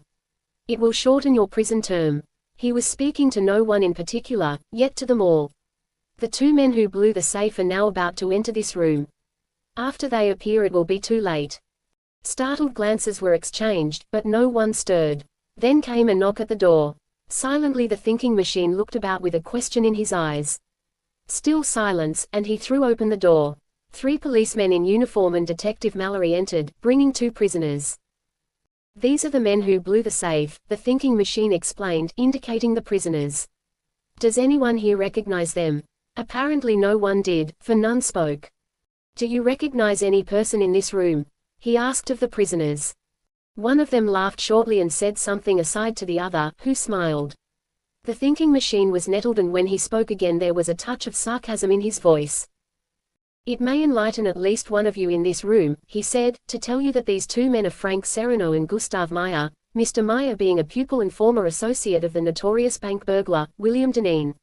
You may lock 'em up now, he said to Detective Mallory. They will confess later. Confess! Exclaimed one of them. Both laughed. The prisoners were led out and Detective Mallory returned to lave in the font of analytical wisdom, although he would not have expressed it in those words. Then the thinking machine began at the beginning and told his story. I undertook to throw some light on this affair a few hours after its occurrence, at the request of President Fraser, who had once been able to do me a very great favor, he explained. I went to the bank, you all saw me there, looked over the premises, saw how the thieves had entered the building, looked at the safe and at the spot where the handkerchief was found. To my mind it was demonstrated clearly that the handkerchief appeared there at the time of the burglary. I inquired if there was any draft through the office, seeking in that way to find if the handkerchief might have been lost at some other place in the bank, overlooked by the sweeper and blown to the spot where it was found. There was no draft. Next I asked for the handkerchief. Mr. Fraser asked me into his office to look at it. I saw a woman, Miss Clark it was, in there and declined to go. Instead, I examined the handkerchief outside. I don't know that my purpose there can be made clear to you. It was a possibility that there would be perfume on the handkerchief, and the woman in the office might use perfume. I didn't want to confuse the odors. Miss Clark was not in the bank when I arrived, she had gone to luncheon. Instantly I got the handkerchief. I noticed the odor of perfume, violet perfume. Perfume is used by a great many women, by very few men. I asked how many women were employed in the bank. There were 3. I handed the scented handkerchief to Mr. Hatch, removed all odor of the clinging perfume from my hands with my own handkerchief and also handed that to Mr. Hatch, so as to completely rid myself of the odor. Then I started through the bank and spoke to every person in it, standing close to them so that I might catch the odor if they used it. Miss Clark was the first person who I found used it, but the perfume she used was a strong rose odor. Then I went on until I came to Mr. Dunstan. The identical odor of the handkerchief he revealed to me by drawing out his own handkerchief while I talked to him. Dunstan looked a little startled, but said nothing. Instead he glanced at Miss Clark, who sat listening, interestedly. He could not read the expression on her face. This much done, continued the thinking machine, we retired to Cashier West's office. There I knew the burglars had entered, there I saw a powerful chemical solution had been applied to the granite around the sockets of the protecting steel bars to soften the stone. Its direct effect is to make it of chalk-like consistency. I was also curious to know if any noise made in that room would attract attention in the outer office, so I upset a heavy chair, then looked outside. No one moved or looked back, therefore no one heard. Here I explained to President Fraser and to Mr. West why I connected someone in the bank with the burglary. It was because of the scent on the handkerchief. It would be tedious to repeat the detailed explanation I had to give them. I sent Mr. Hatch to find out, first, if Miss Clark here had ever used violet perfume instead of rose, also to find out if any members of Mr. West's family used any perfume, particularly violet. I knew that Mr. Dunstan used it. Then I asked Mr. Fraser if he had sought to raise any large sum of money. He told me the truth. But Mr. West did not tell me the truth in answer to a question along the same lines. Now I know why. It was because as cashier of the bank he was not supposed to operate in stocks, yet he has made a fortune at it. He didn't want Fraser to know this, and willfully misrepresented the facts. Then came the search. I expected to find just what was found, money, but considerably more of it. Miss Willis objected, Mr. Dunstan objected and Miss Clark fainted in the arms of Mr. Fraser. I read the motives of each aright. Dunstan objected because he is an egotistical young man and, being young, is foolish. He considered it an insult. Miss Willis objected also through a feeling of pride. The thinking machine paused for a moment, locked his fingers behind his head and leaned far back in his chair. "Shall I tell what happened next?" he asked, "or will you tell it?" Everyone in the room knew it was a question to the guilty person. Which? Whom? There came no answer, and after a moment the thinking machine resumed, quietly, very quietly. Miss Clark fainted in Mr. Fraser's arms. While leaning against him, and while he stroked her hair and tried to soothe her, she took from the bosom of her loose shirtwaist a bundle of money, $10,000, and slipped it into the inside pocket of Mr. Fraser's coat. There was death-like silence. "It's a lie!" screamed the girl, and she rose to her feet with anger-distorted face. "It's a lie!" Dunstan arose suddenly and went to her. With his arm about her he turned defiantly to the thinking machine, who had not moved or altered his position in the slightest. Dunstan said nothing, because there seemed to be nothing to say. "Into the inside pocket of Mr. Fraser's coat," the thinking machine repeated. When she removed her arms his scarf pin clung to the lace on one of her sleeves. "That I saw. That pin could not have caught on her sleeve where it did if her hand had not been to the coat pocket." Having passed this sum of money, her pitiful share of the theft, she agreed to the search. "It's a lie!" shrieked the girl again, and her every tone and every gesture said it was the truth. Dunstan gazed into her eyes with horror in his own and his arm fell limply. Still he said nothing. Of course nothing was found, the quiet voice went on. When I discovered the banknotes in Mr. Fraser's pocket I smelled of them, seeking the odor, this time not of violet perfume, but of rose perfume. I found it. Suddenly the girl whose face had shown only anger and defiance leaned over with her head in her hands and wept bitterly. It was a confession. Dunstan stood beside her, helplessly. Finally his hand was slowly extended and he stroked her hair. "Go on, please," he said to Professor Van Dusen, meekly. His suffering was no less than hers. "These facts were important, but not conclusive," said the thinking machine. "So next, with Mr. Hatch's aid here, I ascertained other things about Miss Clark. I found out that when she went out to luncheon that day she purchased some powerful rose perfume, that, contrary to custom, she went home, that she used it liberally in her room, and that she destroyed a large bottle of violet perfume which you, Mr. Dunstan, had given her. I ascertained also that her room was disarranged, particularly the couch. I assume from this that when she went to the office in the morning she did not have the money about her, that she left it hidden in the couch, that through fear of its discovery she rushed back home to get it, that she put it inside her shirtwaist, and there she had it when the search was made. Am I right, Miss Clark?" The girl nodded her head and looked up with piteous, tear-stained face. "That night Miss Clark called on me. She came ostensibly to tell me that the package of money, $10,000, had disappeared again. I knew that previously by telephone, and I knew, too, that she had that money then about her. She has it now. Will you give it up?" Without a word the girl drew out the bundle of money, $10,000. Detective Mallory took it, held it, amazed for an instant, then passed it to the thinking machine, who sniffed at it. "An odor of strong rose perfume," he said. "Then, Miss Clark also told me that she had worked in a bank which had been robbed under circumstances identical with this by one William Deneen, and expressed the belief that he had something to do with this. Mr. Hatch ascertained that two of Deneen's pals were living in Cambridge. He found their rooms and searched them, later giving the address to the police. Now, why did Miss Clark tell me that? I considered it in all points. She told me either to aid honestly in the effort to catch the thief, or to divert suspicion in another direction.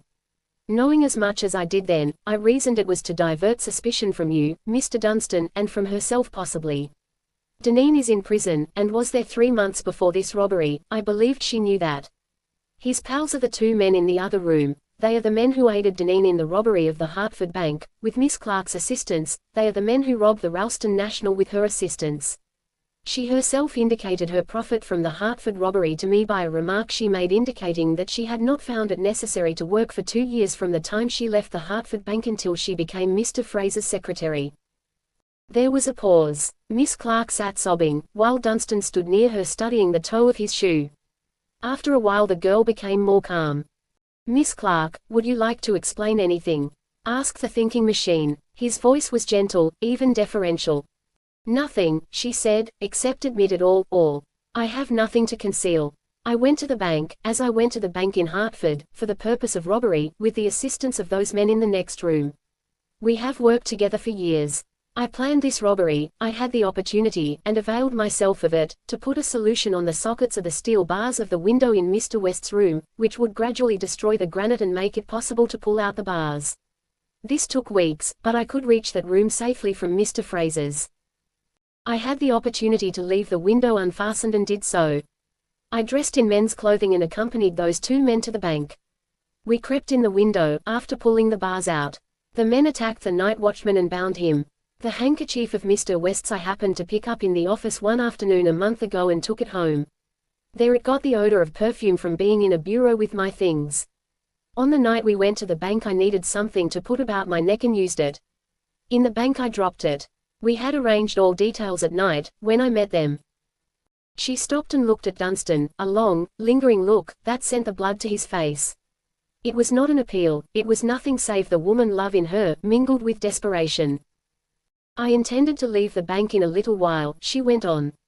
"Not immediately, because I was afraid that would attract attention, but after a few weeks. And then, too, I wanted to get forever out of sight of this man," and she indicated Dunstan. "Why?" he asked. "Because I loved you as no woman ever loved a man before," she said, "and I was not worthy.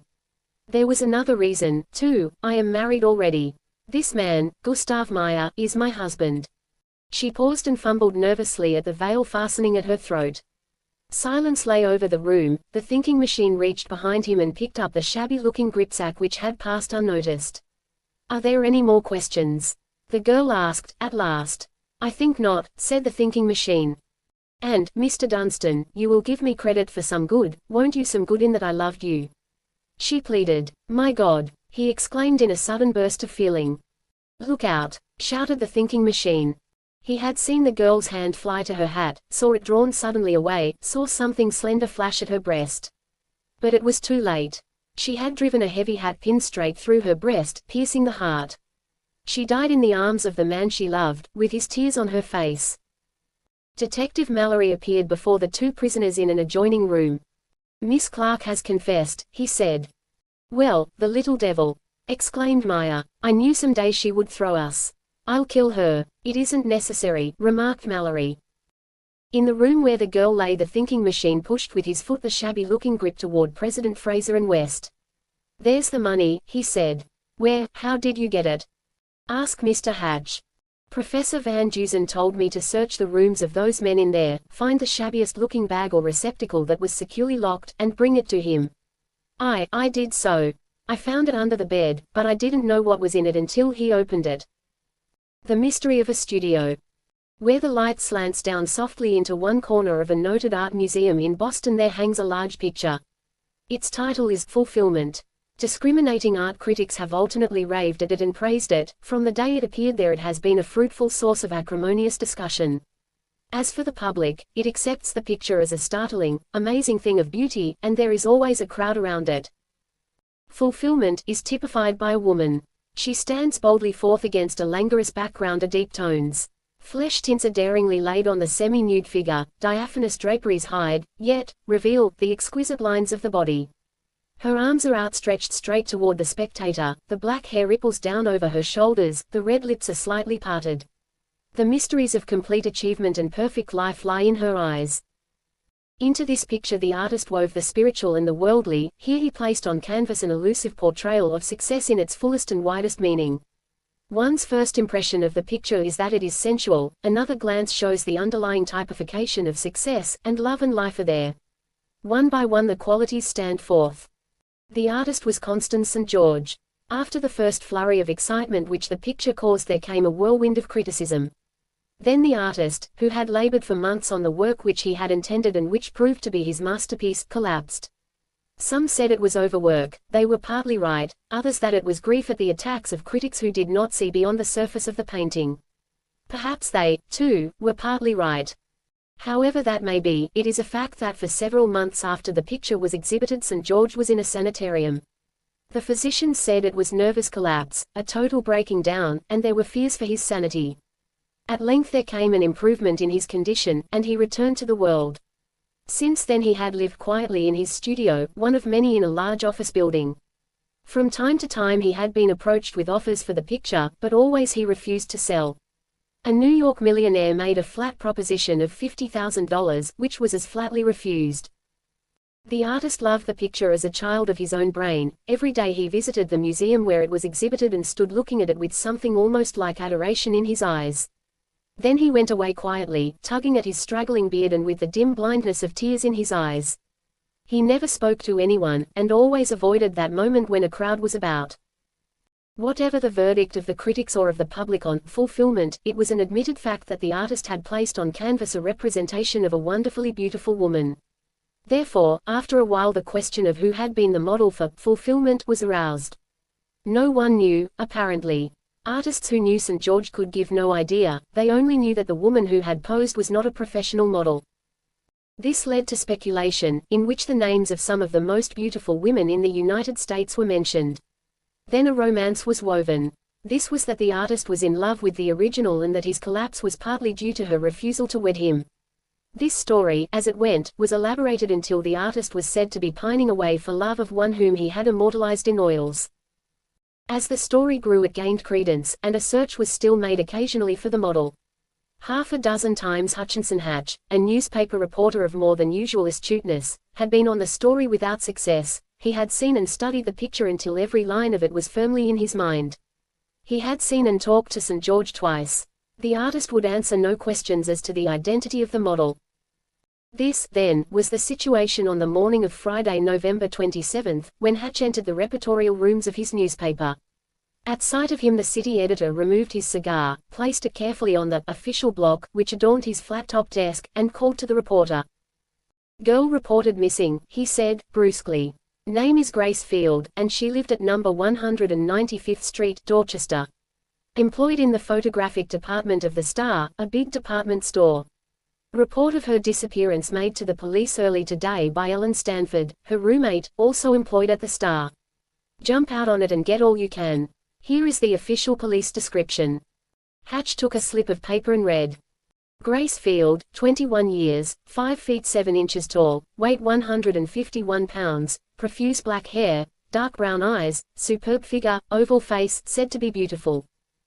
Then the description went into details of her dress and other things which the police note in their minute records for a search. Hatch absorbed all these things and left his office. He went first to the department store, where he was told Miss Stanford had not appeared that day, sending a note that she was ill. From the store Hatch went at once to the address given in Dorchester. Miss Stanford was in. Would she see a reporter? Yes. So Hatch was ushered into the modest little parlor of a boarding house, and after a while Miss Stanford entered. She was a petite blonde, with pink cheeks and blue eyes, now reddened by weeping.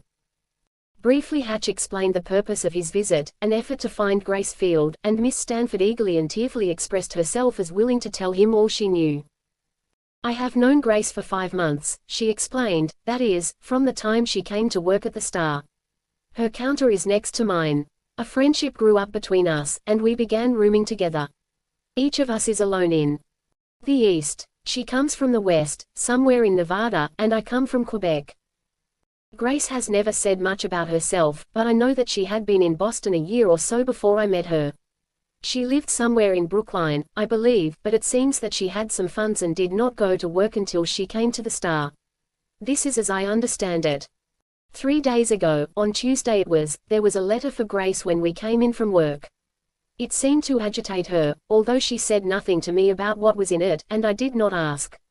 She did not sleep well that night, but next morning, when we started to work, she seemed all right.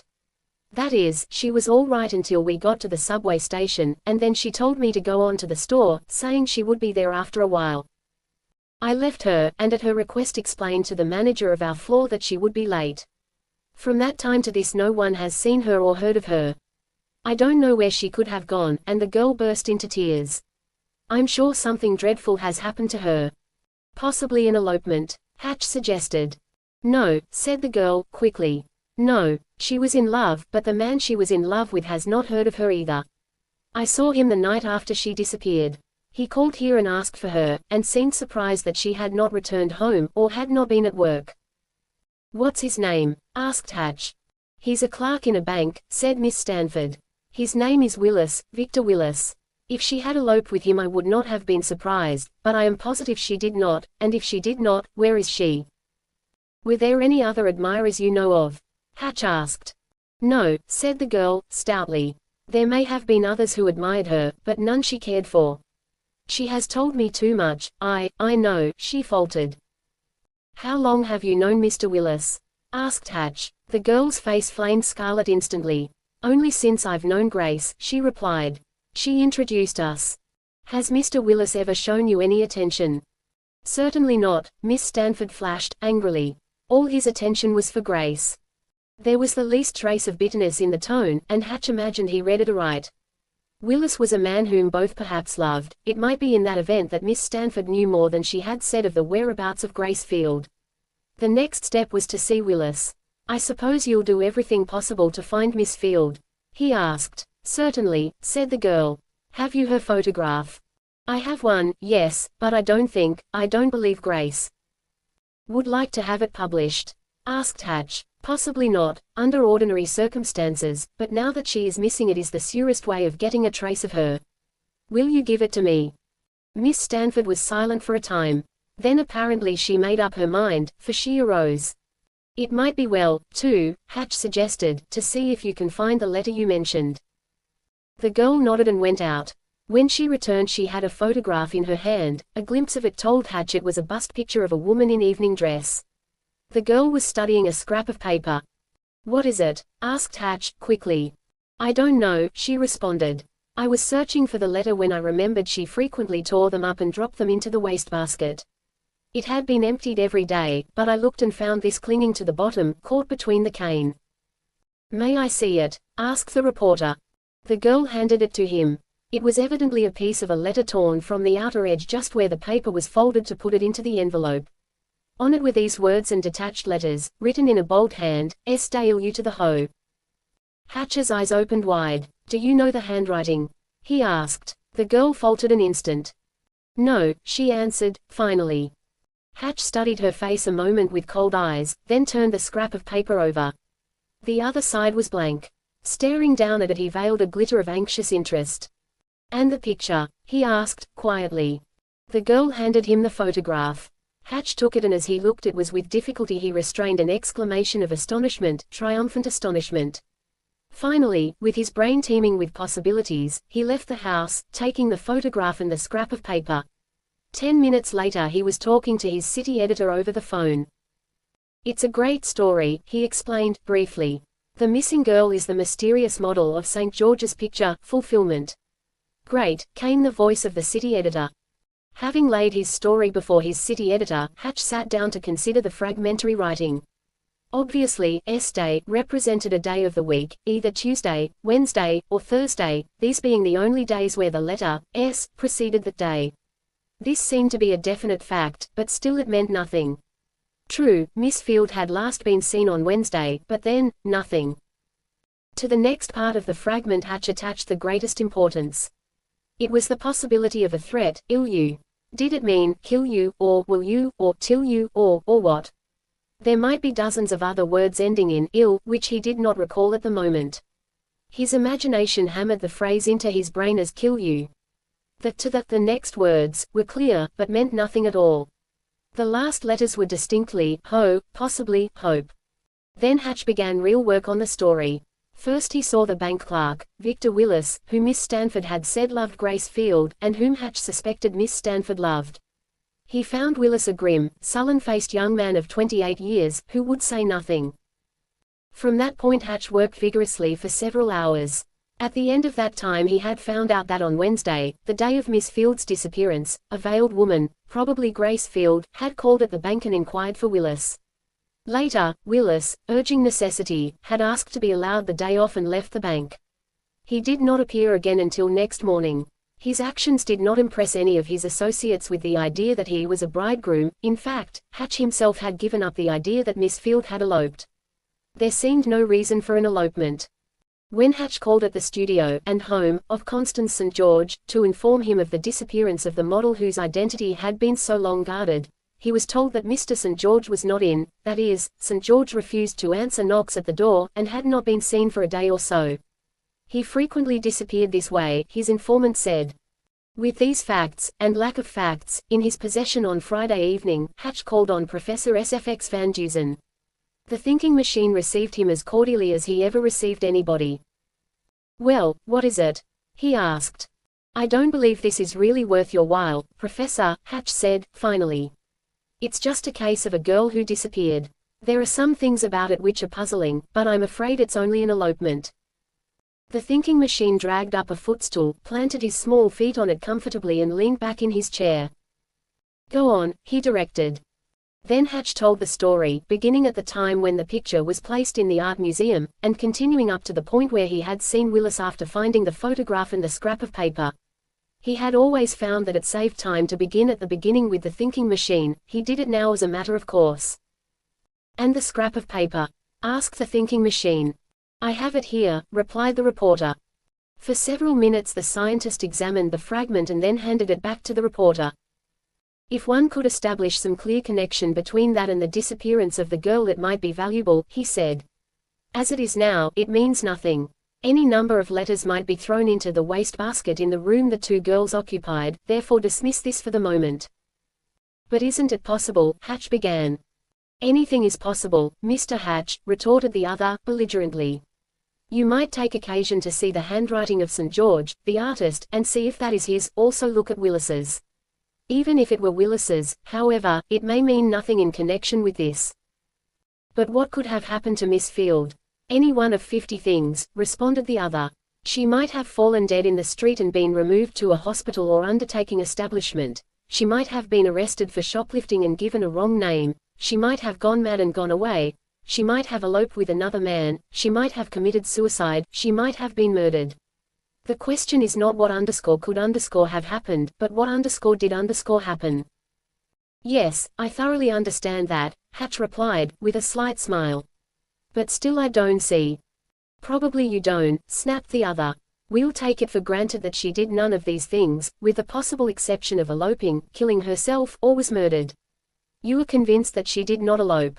Yet you have only run down one possible end of this, that is, the possibility of her elopement with Willis. You don't believe she did elope with him. Well, why not with St. George? St. George, gasped Hatch. A great artist elope with a shop girl.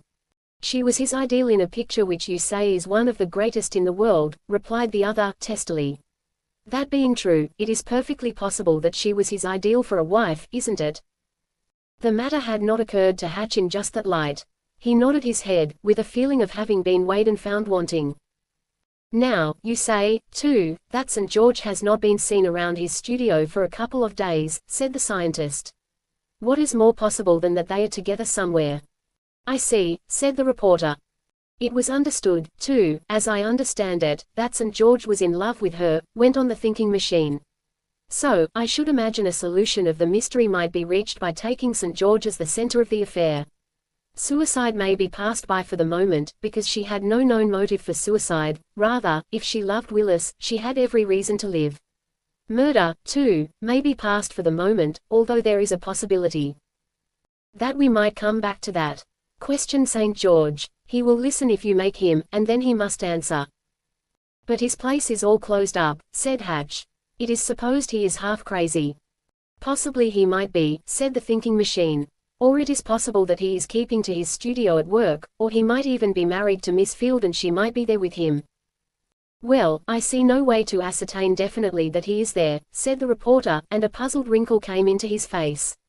Of course I might remain on watch night and day to see if he comes out for food, or if anything to eat is sent in. That would take too long, and besides it might not happen at all, said the thinking machine. He arose and went into the adjoining room. He returned after a moment, and glanced at the clock on the mantel. It is just 9 o'clock now, he commented. How long would it take you to get to the studio? Half an hour. Well, go there now, directed the scientist. If Mr. St. George is in his studio he will come out of it tonight at 32 minutes past 9. He will be running, and may not wear either a hat or coat. What? And Hatch grinned, a weak, puzzled grin. You wait where he can't see you when he comes out, the scientist went on. When he goes he may leave the door open.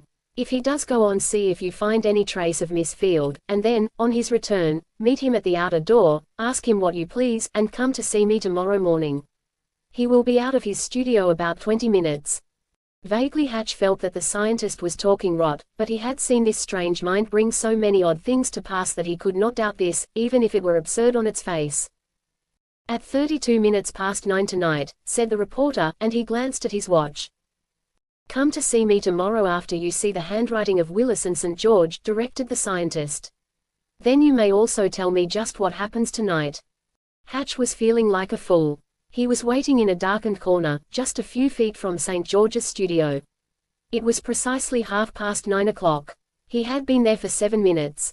What strange power was to bring St. George, who for 2 days had denied himself to everyone, out of that studio, if, indeed, he were there? For the 20th time Hatch glanced at his watch, which he had set with a little clock in the thinking machine's home. Slowly the minute hand crept around, to 9:31, 9:31½, and he heard the door of the studio rattle. Then suddenly it was thrown open and St. George appeared. Without a glance to right or left, hatless and coatless, he rushed out of the building. Hatch got only a glimpse of his face, his lips were pressed tightly together, there was a glint of madness in his eyes. He jerked at the door once, then ran through the hall and disappeared down the stairs leading to the street. The studio door stood open behind him. When the clatter of the running footsteps had died away and Hatch heard the outer door slam, he entered the studio, closing the door behind him. It was close here, and there was a breath of Chinese incense which was almost stifling. One quick glance by the light of an incandescent told Hatch that he stood in the reception room. Typically, from floor to ceiling, the place was the abode of an artist. There was a rich gradation of color and everywhere were scraps of art and half-finished studies. The reporter had given up the idea of solving the mystery of why St. George had so suddenly left his apartments. Now he devoted himself to a quick, minute search of the place.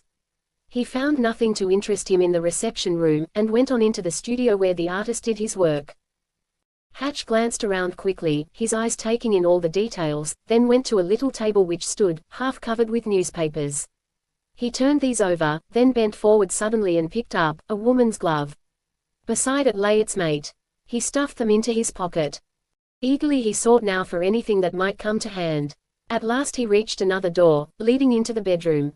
Here on a large table was a chafing dish, many dishes which had not been washed, and all the other evidences of a careless man who did a great deal of his own cooking. There was a dresser here, too, a gorgeous, mahogany affair. Hatch didn't stop to admire this because his eye was attracted by a woman's veil which lay on it. He thrust it into his pocket. Quite a haul I'm making, he mused, grimly. From this room a door, half open, led into a bathroom. Hatch merely glanced in, then looked at his watch. 15 minutes had elapsed. He must get out, and he started for the outer door. As he opened it quietly and stepped into the hall, he heard the street door open one flight below, and started down the steps. There, halfway, he met St. George. "Mr. St. George?" he asked. "No," was the reply. Hatch knew his man perfectly, because he had seen him half a dozen times and had talked to him twice. The denial of identity therefore was futile. "I came to tell you that Grace Field, the model for your fulfillment, has disappeared," Hatch went on, as the other glared at him. "I don't care," snapped the other. He darted up the steps. Hatch listened until he heard the door of the studio close. It was 10 minutes to 10 o'clock when Hatch left the building. Now he would see Miss Stanford and have her identify the gloves and the veil. He boarded a car and drew out and closely examined the gloves and veil. The gloves were tan, rather heavy, but small, and the veil was of some light, cobwebby material which he didn't know by name. "If these are Grace Field's," the reporter argued, to himself, "it means something. If they are not, I'm simply a burglar." There was a light in the Dorchester house where Miss Stanford lived, and the reporter rang the bell. A servant appeared. "Would it be possible for me to see Miss Stanford for just a moment?" he asked. "If she has not gone to bed." He was ushered into the little parlor again. The servant disappeared, and after a moment Miss Stanford came in. "I hated to trouble you so late," said the reporter, and she smiled at him frankly, "but I would like to ask if you have ever seen these." He laid in her hands the gloves and the veil. Miss Stanford studied them carefully and her hands trembled. "The gloves, I know, are Grace's, the veil I am not so positive about," she replied. Hatch felt a great wave of exultation sweep over him, and it stopped his tongue for an instant. Did you find them in Mr. Willis's possession?" asked the girl. "I am not at liberty to tell just where I found them," Hatch replied. "If they are Miss Field's, and you can swear to that, I suppose, it may mean that we have a clue." "Oh, I was afraid it would be this way," gasped the girl, and she sank down weeping on a couch. "Knew what would be which way?" asked Hatch, puzzled. I knew it," she sobbed. "Is there anything to connect Mr. Willis directly with the murder?" The reporter started to say something, then paused. He wasn't quite sure of himself. He had uncovered something, he didn't know what yet. "It would be better, Miss Stanford," he explained, gently, "if you would tell me all you know about this affair. The things which are now in my possession are fragmentary. If you could give me any new detail it would be only serving the ends of justice." For a little while the girl was silent, then she arose and faced him. "Is Mr. Willis yet under arrest?" she asked, calmly now. "Not yet," said the reporter. "Then I will say nothing else," she declared, and her lips closed in a straight line. "What was the motive for murder?" Hatch insisted. "I will say nothing else," she replied, firmly. "And what makes you positive there was murder?" "Good night. You need not come again, for I will not see you." Miss Stanford turned and left the room. Hatch, sadly puzzled, bewildered, stood staring after her a moment, then went out, his brain alive with possibilities, with intangible ends which would not be connected. He was eager to lay the new facts before the thinking machine. From Dorchester the reporter took a car for his home. In his room, with the tangible threads of the mystery spread out on a table, he thought and surmised far into the night, and when he finally replaced them all in his pocket and turned down the light, it was with a hopeless shake of his head. On the following morning when Hatch arose, he picked up a paper and went to breakfast. He spread the paper before him, and there, the first thing he saw, was a huge headline, stating that a burglar had entered the room of Constance St. George and had tried to kill Mr. St. George. A shot had been fired at him and had passed through his left arm. Mr. St. George had been asleep when the door of his apartments was burst in by the thief. The artist arose at the noise, and as he stepped into the reception room had been shot. The wound was trivial. The burglar escaped. There was no clue. It was a long story of seemingly hopeless complications that Hatch told the thinking machine that morning. Nothing connected with anything, and yet here was a series of happenings, all apparently growing out of the disappearance of Miss Field, and which must have some relation one to the other. At the conclusion of the story, Hatch passed over the newspaper containing the account of the burglary in the studio. The artist had been removed to a hospital. The thinking machine read the newspaper account and turned to the reporter with a question: "Did you see Willis's handwriting?" "Not yet," replied the reporter. "See it at once," instructed the other. "If possible, bring me a sample of it." "Did you see St. George's handwriting?" "No," the reporter confessed. "See that and bring me a sample if you can. Find out first if Willis has a revolver now or has ever had. If so, see it and see if it is loaded or empty, its exact condition. Find out also if St. George has a revolver, and if he has one, get possession of it if it is in your power." The scientist twisted the two gloves and the veil which Hatch had given to him in his fingers idly, then passed them to the reporter again. Hatch arose and stood waiting, hat in hand. "Also find out," the thinking machine went on, "the exact condition of St. George, his mental condition particularly. Find out if Willis is at his office in the bank today, and, if possible, where and how he spent last night. That's all." "And Miss Stanford?" asked Hatch. "Never mind her," replied the thinking machine. "I may see her myself. These other things are of immediate consequence. The minute you satisfy yourself, come back to me. Quickness on your part may prevent a tragedy." The reporter went away hurriedly. At 4 o'clock that afternoon he returned. The thinking machine greeted him. He held a piece of letter paper in his hand. "Well?" he asked. "The handwriting is Willis's," said Hatch, without hesitation. "I saw a sample, it is identical, and the paper on which he writes is identical." The scientist grunted. "I also saw some of St. George's writing," the reporter went on, as if he were reciting a lesson. "It is wholly dissimilar." The thinking machine nodded. "Willis has no revolver that anyone ever heard of," Hatch continued. "He was at dinner with several of his fellow employees last night, and left the restaurant at 8 o'clock. "Been drinking?" "Might have had a few drinks," responded the reporter. "He is not a drinking man." "Has St. George a revolver?" "I was unable to find that out or do anything except get a sample of his writing from another artist," the reporter explained. "He is in a hospital, raving crazy. It seems to be a return of the trouble he had once before, except it is worse. The wound itself is not bad." The scientist was studying the sheet of paper. "Have you that scrap?" he asked. Hatch produced it, and the scientist placed it on the sheet. Hatch could only conjecture that he was fitting it to something else already there.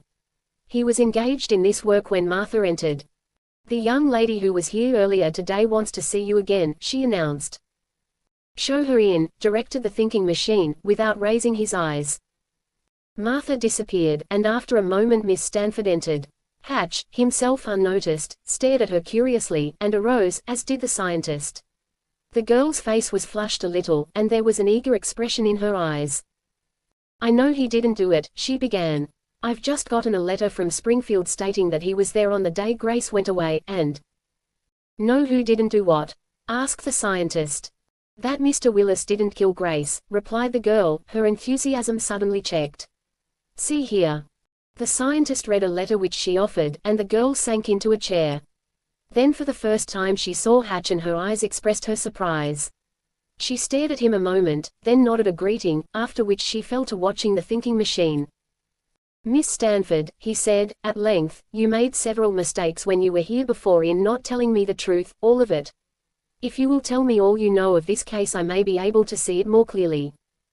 The girl reddened and stammered a little, then her lips trembled. Do you know, not conjecture, but know, whether or not Miss Field, or Grace, as you call her, was engaged to Willis? The irritated voice asked. I know it, yes, she stammered. And you were in love with Mr. Willis, you are in love with him. Again the telltale blush swept over her face. She glanced at Hatch. It was the nervousness of a girl who is driven to a confession of love. I regard Mr. Willis very highly, she said, finally, her voice low. Well, and the scientist arose and crossed to where the girl sat. Don't you see that a very grave charge might be brought home to you if you don't tell all of this? The girl has disappeared. There might be even a hint of murder in which your name would be mentioned. Don't you see? There was a long pause, and the girl stared steadily into the squint eyes above her. Finally her eyes fell. I think I understand. Just what is it you want me to answer? Did or did you not ever hear Mr. Willis threaten Miss Field? I did once, yes. Did or did you not know that Miss Field was the original of the